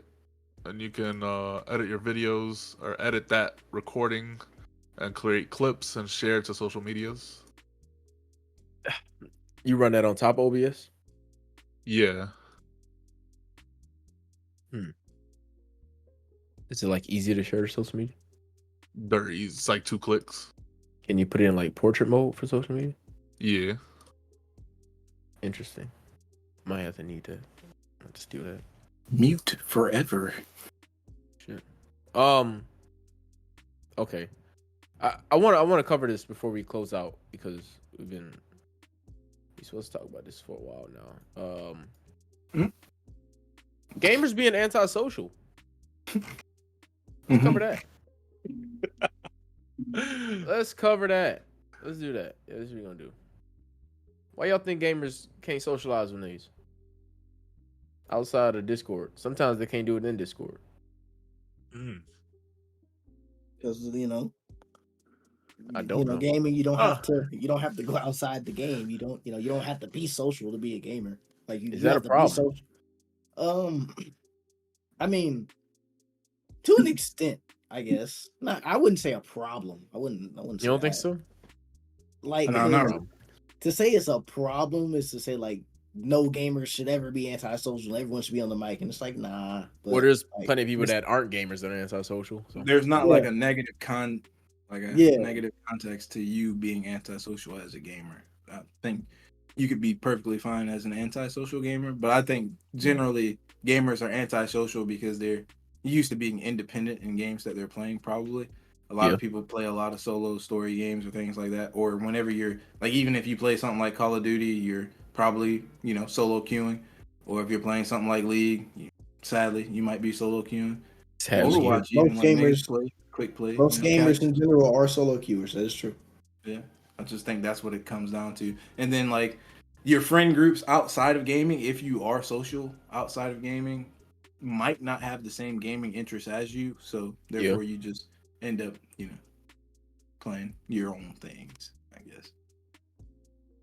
But I feel like communication is pretty important though with gaming. Yeah, sure. I mean, in what regards? I guess I'd say like you're talking about like in cooperative games or like multiplayers. Multiplayer. I mean, I what type of multiplayers? That's why I say like I don't think it's a problem necessarily, but like I get what you're getting at. Like for instance, if we're playing ranked, I'd want my teammate to be on comms. I top frag and ranked in Discord. And I would hate to, but like I used to feel this way all the time. Like if I wanted to play ranked, I always wanted to make sure I was in a state where I could be in game chat. So if I was like on a call with you guys or something, I wouldn't play ranked because I knew I wouldn't be able to hear my teammates. It's like I'm one of those people where I do believe like if you're taking the game seriously as in competitive, you should be communicative. That communication is very important. It's key. Right. I used to be that way, and then I got banned a lot, bro, for being constructive. So I stopped. How constructive were you being? I was being very constructive, giving call outs, helping niggas out, and asking them to shoot their motherfucking gun. You saying what you were trying to do, but what did you say, yo? Yeah, I just told you, shoot your fucking gun, bro. That's not authorized. Yes, it is. Yes, it is. If you're playing a shooter, you should be shooting. I don't talk shit to people, like which is crazy because the enemy team can't hear you, bro. I've always gotten comm banned on games where the enemy team can't hear you, which means my teammates are reporting me and I'm fucking carrying you. So stop it. Their feelings were hurt. If you hear this, stop it. See, and that's the thing, like. So I don't think every person has to be like making call outs. I at the very least think the minimum, and once again, this is just for competitive. Like if you're playing quick play, I think you have all rights to just be out in the team chat or whatever and chill. Yeah, play blast music in the background, whatever. But like in comp, I think at the very least you should be in the chat. I hate when there's like we're playing competitive and there are people like you see them immediately either leave voice chat or not be in text chat, like reading it or anything. And it's like at least be open to communication. You don't have to communicate yourself, but be open to it at least. And like that's something I have a problem with a lot of times. I got a hot take on gamers, specifically like the ones in Discord, specifically the ones in our Discord server, right? All right, so we got no, because I mean, I'm trying to understand it, right? But I mean, I get it. Like if I get it. Say you're a stranger, right? If you don't got nobody to really be in a voice chat with you, you can feel a little uncomfortable, intimidated. But here's the thing about with gaming, right? There's a lot of people that I'm pretty sure a lot of people in this server play the same games, right? But I feel like if people aren't comfortable enough, they're not going to join the voice chat. And I'm like, how can people get over that shit? Because like I see that shit everywhere. I don't know. Maybe it's just a me thing, like where I'm just comfortable kind of just hopping in, hopping in and at least greeting myself, like, hey, what's going on? Or like, hey, who's playing what? Can I hop in with you? I mean, I don't know. Maybe I just got like a different opinion because like us in the Discord, like, I mean, it'd be like mainly like what 7-8 of us in here on a regular. I mean, we're pretty inviting people. People join, be like, hey, yeah, come hop in or what you playing. It's just regular conversation. I mean, I don't know. I think people are also people used to like doing their thing because like originally when we started the Discord, y'all were in PlayStation parties quite a bit. So like people are used to their platforms. You know what I mean? Like they are, and it's not as effective or easily accessible to them to be in Discord. Because I know, obviously y'all heard the fucking issues that nigga Free had when he was on PlayStation trying to be in Discord. That shit was so annoying. I remember those. Yeah. So people run into that, and I just think they're comfortable doing what they do. What I have noticed though is as niggas get banned on these different platforms, they do sneak into Discord. Yes, they do. Yes, they do. What happened to you? Can't get banned in Discord, bro. Chill, gang. I got backup accounts. You know what I'm talking about? I'm good for it. I mean, I don't know. I see a lot of lurkers. Especially with Discord, you see a lot of lurkers with Twitch. I mean, I don't know. I think a lot of that does come from social anxiety because a lot of people do get anxious when it comes to like talking, especially like we'll tie to Discord. Say there's like, like the other day it was probably like 9 of us in the chat room. That is a little intimidating. Just hop into a chat and just like start talking. Some people can do it. A lot of people they'll be like, oh well. They seem like they got their own thing going on, but in reality, it's just an open conversation. Everybody welcome to join and talk it up. But I feel like there is an intimidation and a lot of anxiety that goes in with it too. A lot of people, because that's the same thing out in public, right? You see like what's a good point? What's a good like you out with your boys or something like that, or say you out alone. It's very intimidating to go up to a crowd. Like usually people don't do it. You know what I'm saying? It takes a very special extrovert to just go up to a group of people and just start talking. Try and just like fit in with somebody. So I don't know. I feel like that social awkwardness kind of plays a lot from everyday life, and a lot of gamers do bring it into gaming because, like I said, there's a lot of lurkers, man. Like even with all these Discord servers that people in, even servers that people are comfortable in, like they still will sit there and lurk. Like I'm in another one. And actually one of the creators is just like that type, like just won't talk, won't hop in, and like that. I'm like, maybe it's not weird, but I mean I think it's weird, but maybe that's just me. I don't know. I'm not saying there's nothing wrong with it. Like I said, everybody's them. I mean I wouldn't say I don't know. I like being antisocial sometimes because I don't really like people like that. But peace. Well, I don't. I really don't. I don't like I gotta talk to people every day. It shit annoys me. Sometimes I just don't want to talk to people. But fucking I'm playing. People are cool sometimes. But I don't know, I can get it because I'm introverted in a lot of ways, but sometimes I can be extroverted as well. I'm kind of like in between. So it really depends on like my mood and how I'm feeling. But I guess a lot of people are kind of like on the opposite spectrum of that. A lot of people are like very introverted. A lot of people are very extroverted. So I don't know.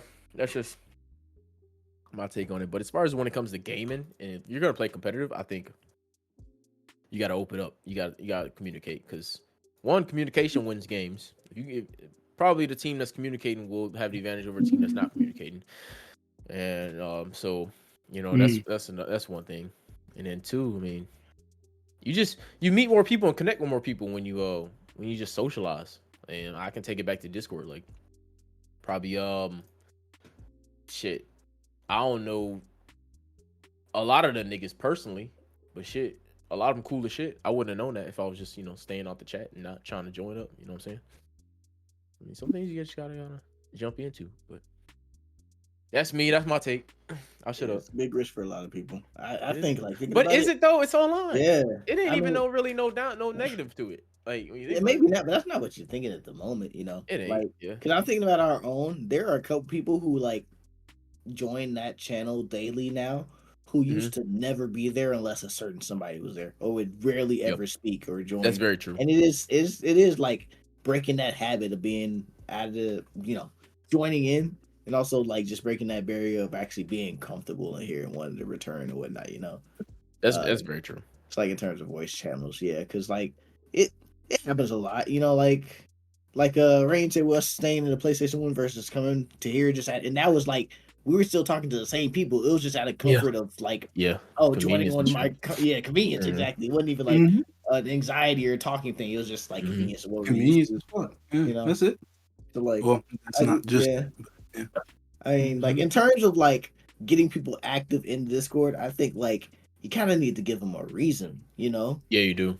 Yeah. So like whether that be like if you've noticed that people play the same game, we can like take advantage of that and like try to host something surrounding that game to see if that stirs any traction or something, you know? Yeah. But yeah, we do got to give people a reason and make them want to welcome in the first place. Yeah. Yeah, that's true. About that, yeah. If we're talking about in game, yeah, competitive. You need to be open to like you ain't got to talk, but quick play. I don't think you don't need to be in team chat. You don't have to listen to people. You can do whatever. The trick is if you're not gonna be in the chat competitively when you playing competitive games, you gotta be him. Gotta be him. That's another thing. Like it's completely possible for you to be silent and make it work, but like everyone has to know their role and know how to play their part, and that's just rare in the team that's like not an actual team together, Mm-hmm. Oh, that's true. Striker, you got any hot takes? I feel like it kind of boils down to, communicating efficiently, and some people aren't good at that, and they had an experience where they try to communicate and whatnot, and it was just negative, so they're better off just not saying anything at all, and they're kind of like stuck in that mindset. You take in a game like any competitive game, especially in competitive games where a community can be toxic and provide that negative experience, especially if you're trying to play towards a specific rank or tier, and you're not able to have or be able to say something that's beneficial for either you or the team, and it turns out into an argument or a back and forth of just hateful comments, then at some point they're just gonna be like, all right, fuck it, I'm just not gonna say anything at all or ever join comms because I didn't have a good experience in that. I'm gonna just play the game how I play and just be stuck that way, and it sucks and it's unfortunate, but that's kind of the reality of that. Or like you take a game like Destiny 2, where there's a lot of moving parts in in specific activities, like any six-man activities, and you need communication and a certain role or certain aspect, and you have that one person that just kind of likes to just rant or get aggravated and just says a bunch of stuff that isn't pertaining to what's going on in the encounter, and it just throws everyone off because they can't hear something or they don't hear any call outs or indication to a specific encounter or part of the encounter.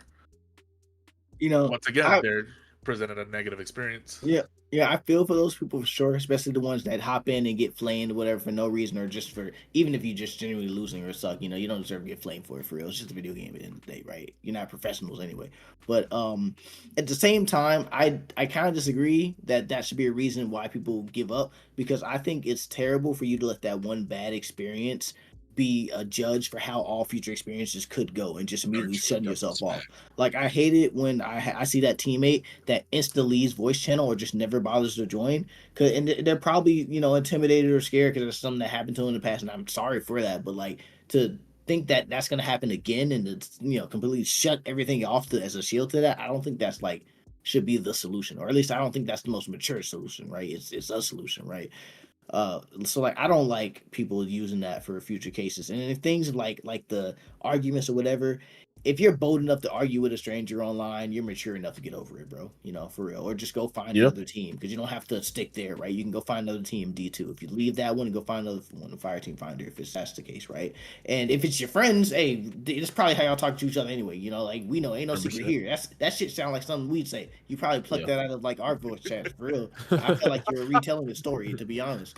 So like that just happens for real. So like I don't think you should take those bad experiences and use them as like a like excuse to like bar yourself from all communication. Like everyone's gonna be like that.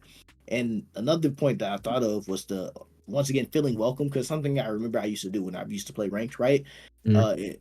If I was ready to play ranked on comms and everything, when I joined the game and before the game started, everyone was before we started fighting or whatever, I'd get on comms and be like, yo, hey, what's up? Just say hello, a greeting, say any greeting on open comms. And that was like a mandatory, because like 95% of the time you did that, anyone who replied back, they were likely to calm that game because you broke the ice. That's all you need to do. All you need to do is break the ice. So every calm game, I would say hello to just to greet my teammates, and people who greeted back, they were typically on calms for that game, and vice versa. Because like I'm not fucking perfect. I do this. Sometimes I'm introverted too, right? Sometimes I'll get on and I'm not trying to talk on the mic, and I'll sit here and I'll be in, but at least I join voice channel, right? Because I'm not gonna be one of those. If no one says anything to me in the game, but they call outs later, I typically listen, but that's it. I just let them make call outs and I listen. But if there's someone who says hello in the beginning or breaks the ice, if I say hello back, I feel encouraged to make call outs during the game because he's already heard my voice. We've already spoken. And it's worked both ways. So I think that's an important thing too. So like, especially if something that's PvE like Destiny, if you join a fire team, y'all should definitely greet each other, say hello, what's up, what's going on, at least, because you're finna work together. You're a literal team, that's sticking together through like an hour, not like a 10-minute PvP match or whatever. So I think breaking the ice is very important, and not letting those bad experiences, really set the tone for you. I agree, absolutely. Yeah, I feel like there's not more of like a reason to or an excuse. It's just I feel it's more of kind of just kind of facing the reality of it, and you can't control everybody, right? Like some people are they're just not gonna want to or say anything, and that's just the way that they play games. But I guess to say that they're antisocial, it's kind of where gamers would categorize them. Just kind of okay, they haven't said anything or they don't know how to talk, or we can't get any kind of information from them, so they're just antisocial. Yeah, and I think there's truth to it though, because another thing, if I'm thinking about it, back in the day, having a mic was more of an extravagant thing. Everyone had mics and headsets, right? Yeah. But now with modern gen, the shit literally comes with it. You have a microphone embedded into your controller. You have one. You have your a set headset. Becomes crucial. Yeah, right. So it's damn near a core part of it. If they're on the game, they have a headset. They can hear you. They can speak back. So it's the fact that they're there and they're choosing to actively ignore you. That does kind of scream a little bit antisocial. And like I've done it a few times, and when I've done it, it's when I'm in my antisocial moods when I just don't want to speak back, but just listen. Or because why leave? Because it's just why go out of my way to do that. But everyone's got a little bit of antisocial in them. Yeah, well, at times. sometimes, yeah. Like you don't always want to talk to people. That's for sure.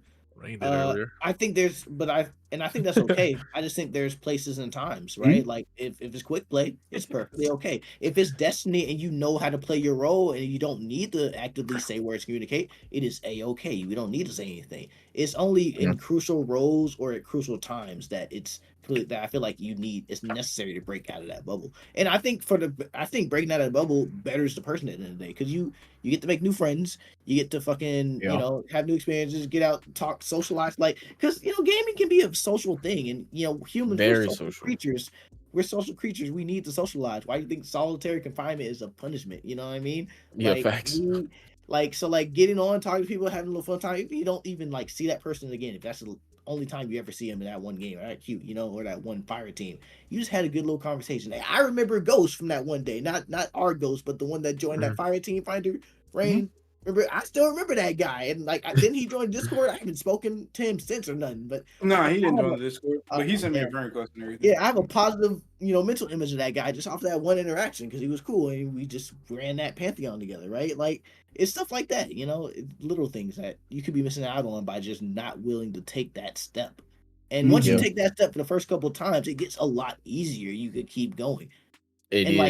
You're right. And then, like you said, if you do stuff like I said with the, opening up with icebreakers, hello, how you doing, everybody, and you can help break other people out of their bubble. It's a chain reaction. And, it's something that I think is more positive for gamers than negative, right? Because think about it, a lot of people, like you said, Striker, are scared to talk because of flamers and roasters. But, the reason that's so prevalent is because those are the only fuckers that be on the mic. Yeah, be on the mic. Yeah. But if there's more positive people than negative, then that's just less likely to happen. Because, most more gamers than not nowadays know how to roast, right? It's just about the conversation whether or not you want to or want to say something back. Even if you don't want to roast them, just say something back, right? Anything. And if there's more positive people in the lobby, then usually the negativity will get roasted back, right? Yeah. I've seen people get I don't want to use the term because I feel like it kind of has a negative connotation to it, but I've seen people get white knighted in game lobbies, it happens before, right? And it's something that you got to take a step. You got to take a risk for it, you know. And I feel like more people should take that risk instead of just staying in their ways all the time. You know what I mean? I completely agree with the social thing because I find myself. Well, I do this a lot. Like there'd be times where like I'm like, man, like I don't even want to play the game unless I'm chilling with somebody in Discord. We ain't got to be playing the same game. Like sometimes I'll just sit in here and I'll like either be talking to like Razor Rain, whoever the fuck I'm talking to, and I'm like, I'm just sitting there like talking to y'all, and then that'll make me want to play a game.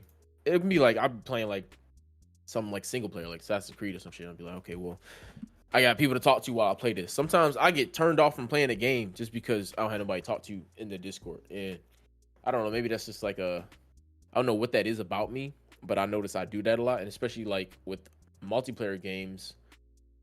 Well, one, I'm not a solo queuer. I hate solo queuing, so I'm not the type to do that. I'll only like probably play a multiplayer game with a friend. That's why every time I play Overwatch, I'm asking you, Raise. I'm like, yo, you trying to play? And if you say no, if John ain't trying to play or Cheeto ain't trying to play, I'm like, oh shit, I ain't really trying to play this shit no more. So I'm more of a social gamer. So I got like kind of a perspective on that.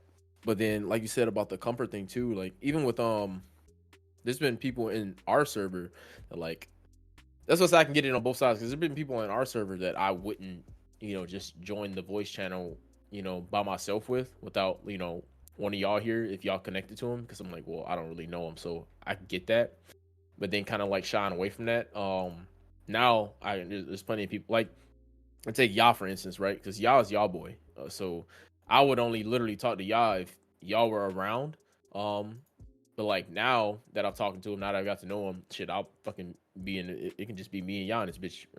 Shit, it was just me and y'all watching like Invincible for like fucking 4 hours straight. But it kind of goes back to that, like being comfortable. But in order to be comfortable, you kind of gotta get out of your shell too. Mm-hmm. I feel like a lot of players just don't take that step. You gotta be comfortable being uncomfortable. Exactly, be comfortable being uncomfortable. But I get both sides. I think a deeper conversation too, though, is if gaming itself could make people antisocial, like, and we're talking about like stepping outside of gaming and going into the real world. Could gaming be a crutch like Discord and stuff? Because Discord is very easy. You just hop in the chat, everybody's talking to each other, everybody's connected, but it's not really the same thing as it's not really the same social behavior being outside. You know what I'm saying? That's what I was thinking. You were talking about it first, because like I was thinking, oh, gaming is very convenient. Straight from your bedroom, behind a computer screen, you can turn off at any time. It's very convenient. It's very safe. Yeah. Mm-hmm. Versus if you want to go out, if you want to go hoop and happen to go to the park and be a stranger in a pickup game, it takes a different type of bravery to than just getting on and hopping on 2K and being on a 6-man. Yeah, two very different things in terms of like being social. So I get that, and I don't know if that's of it being a crutch. Well, it might be though, because we're taking it from the perspective of us. Like we grew up outside. Like we didn't just grow up on playing video. Well, we grew up on video games, but we didn't. That wasn't everything. They're talking about this is their whole childhood. Yeah, we're talking about people that's born in 2013 and up. Like kids like my brother. Like especially these COVID babies too, right? Like you got all these children now that all they know is online. All they know is social media, online, multiplayer games. So this is majority of their social life is literally on the game or communicating online. And so I'm talking about from that aspect because obviously we're gonna have a different opinion because we at the same time we grew up with it, but we still had an attachment to real life. You know what I'm saying? Like we still went to school, we still socialized, we still had played outside, we still made memories outside, and this and that. In a reality sense, but now the culture's changing, and this is becoming the majority. Like look at that wave with Fortnite, right? How many kids probably spend more of their day on like playing Fortnite than actually like being outside? When COVID hit, these same children, you couldn't go outside, you couldn't socialize with anybody outside of anything digital because everybody was on lockdown. That shit went on for like 2, almost 3 years. So look at the effect that had. I mean. And so we're looking at, these are real life statistics, obviously, but we're looking at it now with this younger generation. How does this, I'm gonna call it virtual reality, affect life on the outside? I feel like that can be detrimental to a lot of people's mental health when you think about it. When you really think about it. Oh my gosh, bro. You just sparked a memory. There's actually a movie that's coming out that I saw an ad for that is literally about the effects of growing up online, chronically online, and being, how it has on adolescence. But I can't remember the name. Let me get this. Yeah, if you get that, I'm gonna need that. Is that cinnamon thing? I don't. Nah, not the name of your movie. That shit that fucked up his voice just now. That cinnamon thing game? Stop it, bro. It's my plant. It's my plant aromatic therapeutic device. Okay, leave me alone. We own you. You heard that shit? Yes, sir. I mean, add on to that, I get what you're saying. Like kids that grow up on the internet, potentially they're missing out on a big portion of life, socializing with people in person, and like that interaction back and forth, and just eye to eye, hand to hand type contact, Yeah. But I don't know. Like, I feel like it has some benefits in certain aspects because, like, I feel like they're potentially gonna be like smarter or deal with people better because, like, you obviously know. I mean, there's a group of internet trolls out there, right? Real life screamers that go around and they make money, and that's their, their whole gig or routine is I'm pissing people off. Right? Yeah. But 9 times out of 10, like if you piss someone off on a game and y'all are arguing back and forth or something like that, like you can obviously hear the anger in someone's voice, or you can tell you're like, all right, I'm not trying to piss somebody off like that in person because I'm I'm not built like that. I wouldn't do that in person or outside. So I feel like they learning a little bit of social etiquette, but the truth of the matter is, like, the way that humanity is headed, like the advancement of technology and like how things are, you're gonna see a lot less of that social interactions. Because I mean, you could limit it to, people are staying inside and playing games. But truthfully, in the economy, factories and stores and supermarkets are trying to get workers out of there, which means that you won't interact with them when you go shop for groceries and things like that. Like you're gonna be checking yourself out, or you gonna, those things. They're like everything is kind of sort of limiting the contact that we make with each other. Like it's kind of becoming something you actually have to do if you need it or you're looking for it. Like you would have to actually socialize with somebody.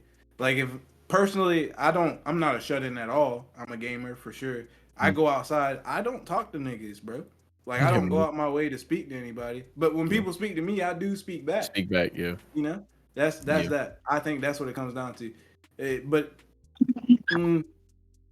you're like you're either an introvert or an extrovert. I think that's what it is. Because you can be social online and then go out and still be social. Like I think I've noticed that those people's like internet personalities are typically their personality. Yeah, 100%. In real life, just they're a lot safer online because they're in their own comfort.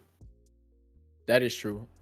That is true. Unless I want to say the same with trolls. Yeah.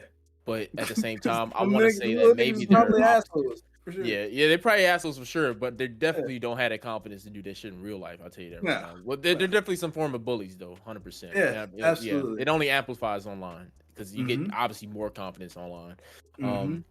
Honestly, this conversation can, because for everybody who didn't know, the Uvalde, the victims over at Uvalde, their families are suing like Activision and Meta for like the promotion of guns. So I feel like this conversation can tie into that a little bit as far as like the influence gaming has on, because the lawsuit specifically kind of attacked minors and younger individuals and their level of influence that these big tech companies have on them.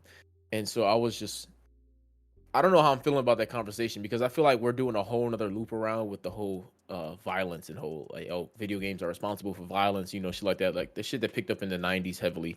Man, that whole conversation back to like parenting, but I did, like, I remember, I think them forcing Mark Zuckerberg to apologize to those parents if that's Yeah. the situation you're talking about. I do Yeah. remember that.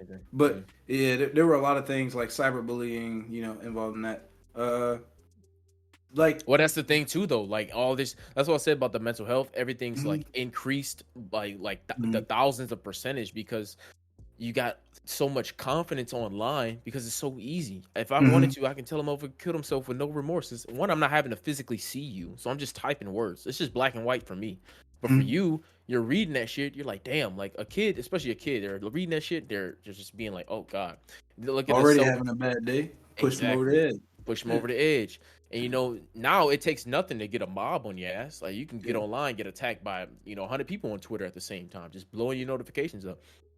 And but I feel like these companies do try to generate and create safe environments for people, they do. And there'll always be toxicity. But the thing about online or cyberbullying, no matter how attached to something you are, if your mental state is in that type of jeopardy, or you feel like that, or you even feel like you're just not having a good day, turn that shit off, bro. Turn it off. You have the ability to turn it off.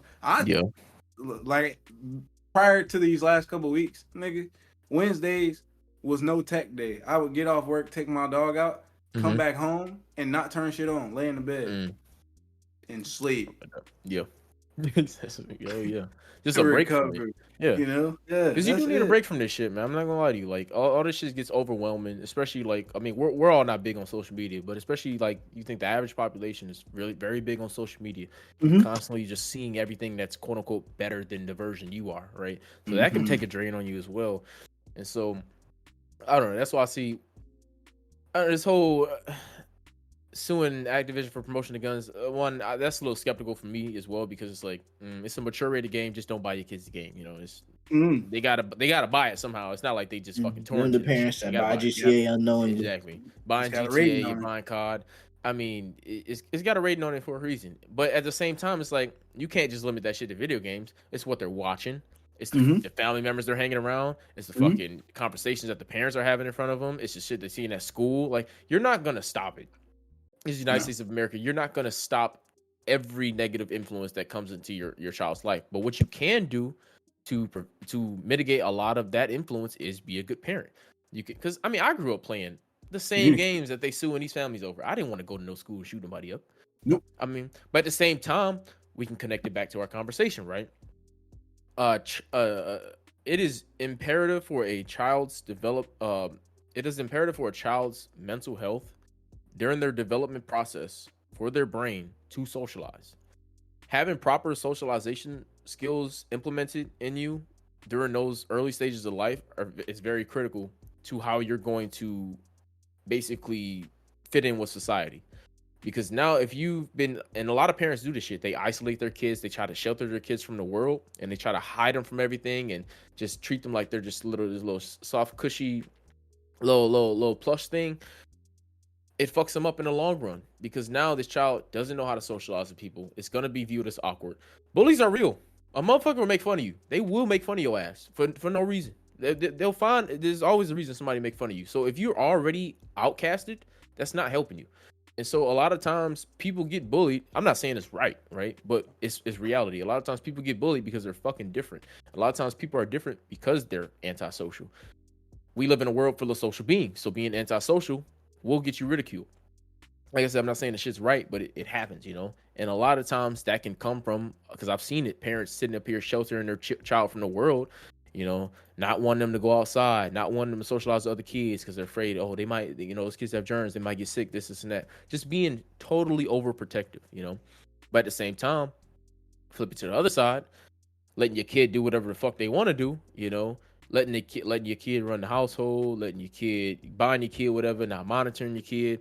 We can see negative outcomes out of both of those. And now I guess the lawsuit's trying to focus on kids, getting angry and shooting up schools because of the promotion that they see online and in video games that it's okay. We have a parent here. Yeah, we do have a parent here. Striker, what's your take on that? You're a parent. Oh shit, yeah, I'm here. Well, that boy's sleeping. Hey, that's perfect for the theme. Hit him with it. What's your take on it? Question or need me to repeat? Antisocial. Yeah, repeat the question. Oh, so like, what's your opinion on like the parents who heavily shelter their kids, like overly protective versus like letting their kids experience stuff and live their life, and you know what I mean? As a parent, what's your perspective? So that's an interesting one. And that's one that me and Mhm. my wife we kind of have to talk about every now and then. And I feel like those are mostly ones that are either very superstitious, or majority of the time the very religious parents. And they want to like guard them and save their soul and not have any kind of negativity or anything that would you know not really glorify God and things like that, and go and kind of more of that religious aspect, and don't really want to go into that. But I feel like at a bare standard, it's more or less of kind of like who you want your child to be and how you want to see them grow up.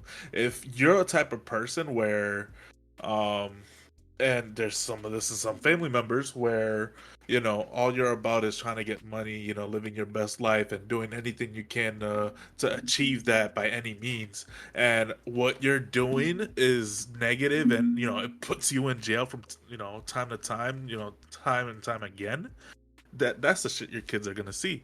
So what do you expect of your kid at that point? Then they're just gonna copy what you did because it worked for you. You're not dead, right? That's ultimately what you're trying to teach your kid. Or there's those parents that you got to be hardworking, and everything you do is you got to work hard, for your money, and the people that you come by, you got to make sure you respect them and give them the respect that they deserve, because they're going to be your boss one day, and blah blah blah blah blah and all this and that. So your kid is going to feed off of that and call everyone sir and whatnot, and kneel down to everyone, and not truly live to what their potential could have been, because they're going to work hard and earn money for that other person.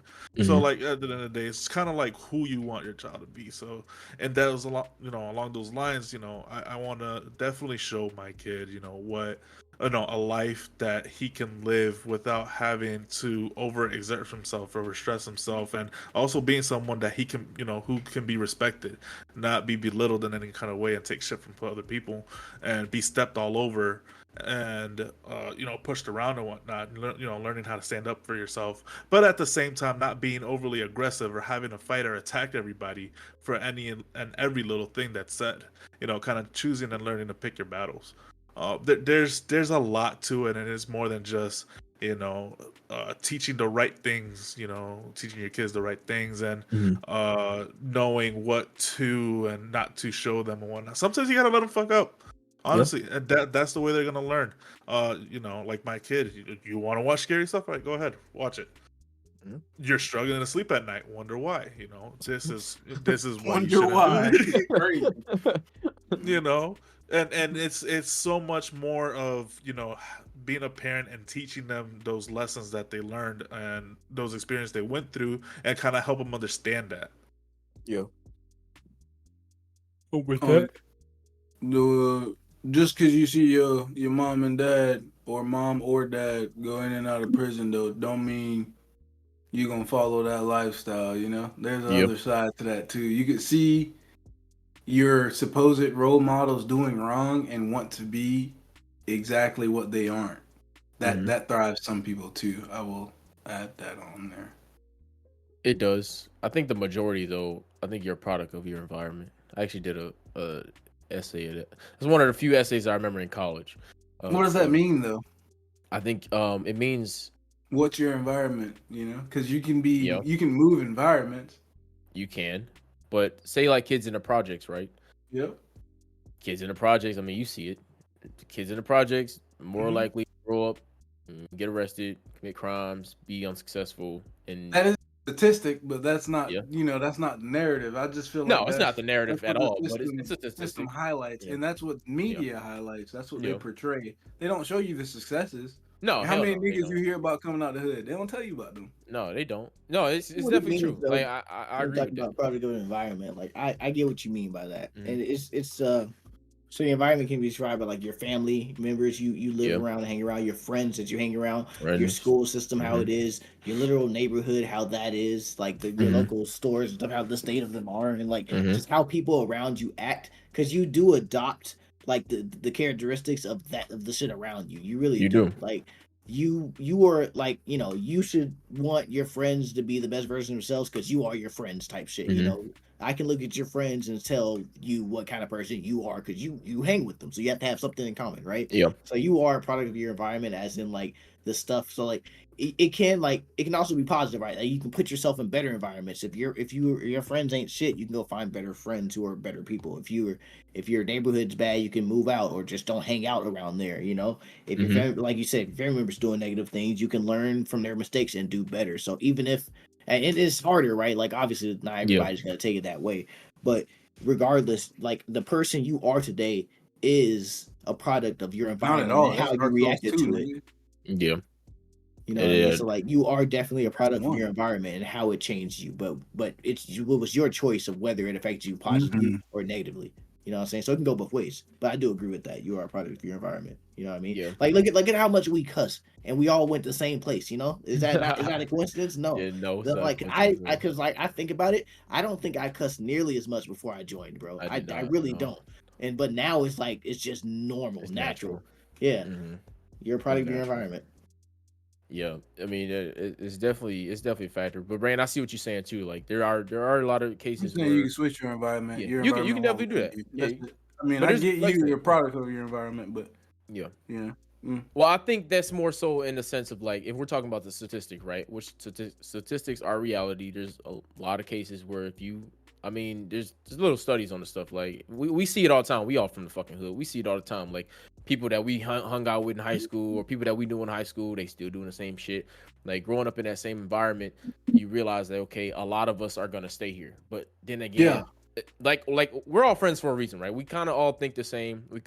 We got our differences, but we kind of all got the same headspace, right? Like I'm the type of person where if I see something that, I don't agree with, one, I got the mental capacity to sit there and walk away from the shit. I'm not a follower. None of us are followers, so we're not just about to follow ourselves into a lot of dumb shit. Get in trouble, do nothing that's too crazy. Two, I want something better for myself. If I see an environment that I've always been that way as a kid, so I've seen my environment, I'm like, oh, this is shitty. I don't want this. Like I've always been a person that like I want to live a comfortable life. I want nice things. I want to do good for myself. So that's always been on my mind. So seeing the opposite of that just turned me off from even wanting to be there in the first place. So that's why it's like I grew up. So I got out of that situation. That's why it was like one of my biggest pushes for joining the Marines, get out of that situation versus I could have easily stayed there. Or I could have been like stayed there, work some job, trap, do whatever the fuck, whatever you want to do back home. But I took the risk. I left home. You know what I'm saying? So it's like, even with us as a friend group, we kind of had that same mentality of like, one, we're not going to be followers and we're going to think for ourselves. And so I think that's proof in itself somewhat that like, hey, yeah, kind of are a product of your environment because look at the people we surround ourselves with to this day. You know what I'm saying? But I definitely do see what you're saying though. Like there's people like us who can look at shit like that and go like, no, we don't want that. But majority are going to sit there and go, okay, well, this is already what I'm used to. This must be my life. This is what I'm going to continue. And it's like, it's sad, but at the same time, it's true, And then, the truth with the opposite side of the spectrum too. Like, look at kids who come up in, nice homes, loving, caring homes. It ain't all about money, but a lot of it has to do with money. Like, you come up with opportunities, right? That's the big factor. Children that come up with opportunities are more, it's probably a better chance that they're gonna sit there and make better opportunities for themselves and their children, and that's usually how that cycle goes. I mean, there's literal, and we're not gonna get into this too much, but I was reading about this experiment on rats, and that's how, like, when you think about it, it was called the Rat Project or some shit like that, and they took these rats and they put them in a community where they basically lived on top of each other, and then they put another group of rats in a system, in an ecosystem where they had space, everything was clean, a lot of room to just do whatever. And so they were comparing it, long story short, to like the mentality of people in the projects, right? Like people in the projects, everybody know what the fuck the projects look like. People are stacked up on top of each other. It's nasty, it's filthy. People usually don't care about their environment. It's just a shit show when you really look at these these projects, and I'm not gonna go too deep into this right now, but just like the basis of it. And they found that the rats that were living on top of each other were more prone to killing each other. They were more prone to having sex with their offspring. They were more prone to going crazy. They were more prone to stealing from other rats and just being diabolical, right? They found that the other rats that were living in this clean community were more likely to have better communication with each other. They were keeping their environment clean. They were looking after each other. They were more protective over their offspring. And then they kind of related that to what they see in humans, and it's the same stuff, right? Because we're not too far off from rodents. Kind of wild. No, it's wild. No, it's actually fucking crazy. And I'm gonna link it after the show, but it's actually fucking crazy when I was reading into it.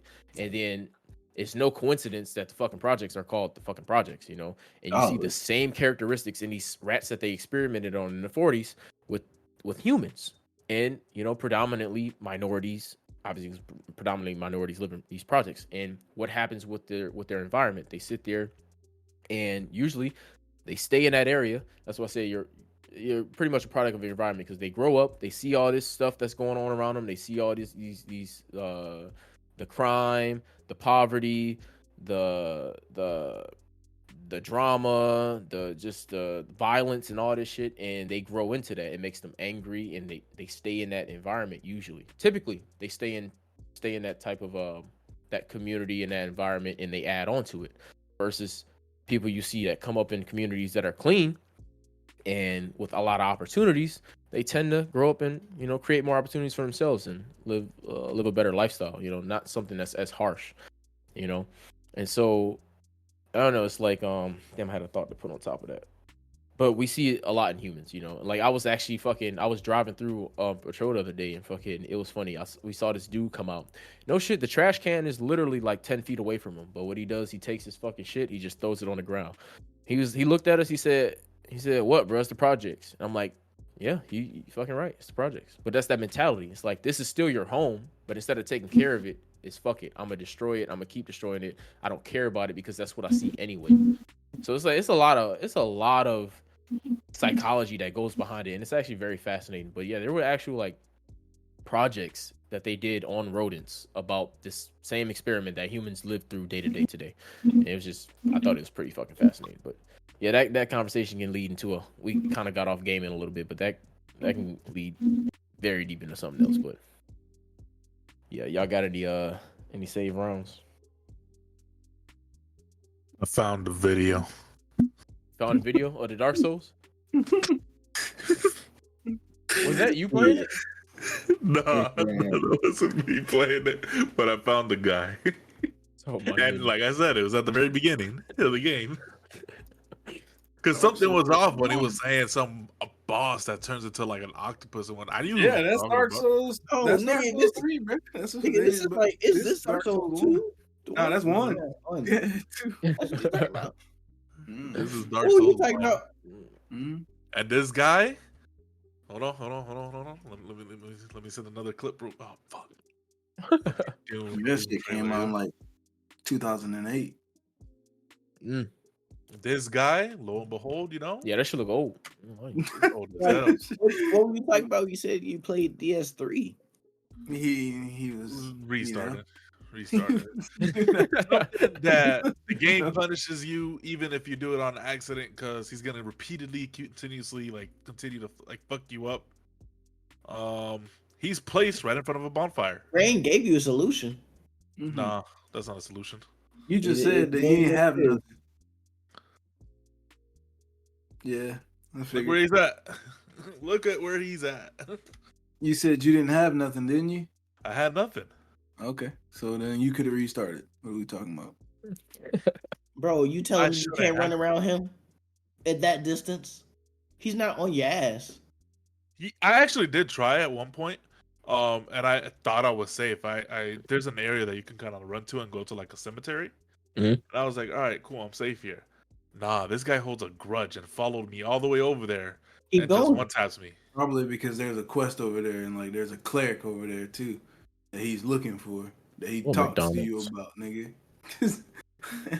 Yeah, All you gotta do I is think make I it to remember the that area. bonfire. Is you get the Dewey hander over there. You could have picked that sword up from that little catacomb you ran to and mollywhopped that trash ass nigga. Not the mollywop. All you had to do for real is run to the next bonfire, activate it, and then even if he kills you, he spawns back there. You spawn at a new bonfire. You're safe. You're good. You just could have kept running if you didn't want to I fight. just could never come back here. I mean, Nah, you could. You could when you're stronger and beat his ass. What do you mean?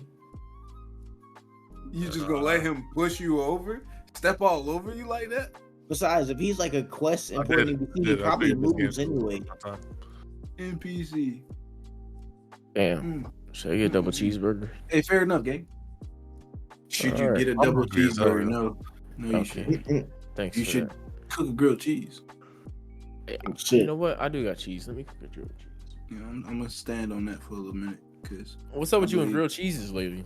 I might have burnt 1 or 2 last weekend. Did you re-up on it? Nah. So you never had your grilled cheese? Nah, I ate them shits. All right, just make sure. I ain't never say that, my boy. I ain't never say I threw them hoes away. See, it was just gotta go visit environment. I wonder where you learned that shit, huh? That's funny. Brought that shit full circle, yo. But if y'all got no save rounds, Rizzy, you ain't got no save rounds? Nah. All right, Striker. Good. All once, Rain. Chilling. Wrapping up this episode, we want to thank everyone who made it this far in today's show. All we ask for your appreciation for you to spread the love by sharing the podcast with a friend. While you're ready, go ahead and drop us a 5-star rating on supporting platforms. This will help the algorithm promote our show, which helps us with bringing in new listeners. Don't forget, if you want to reach out and keep up with us, you can always find us in our Discord server at discord.gg/thesummit. Thank y'all for tuning in, and as always, we will see y'all next week. Peace.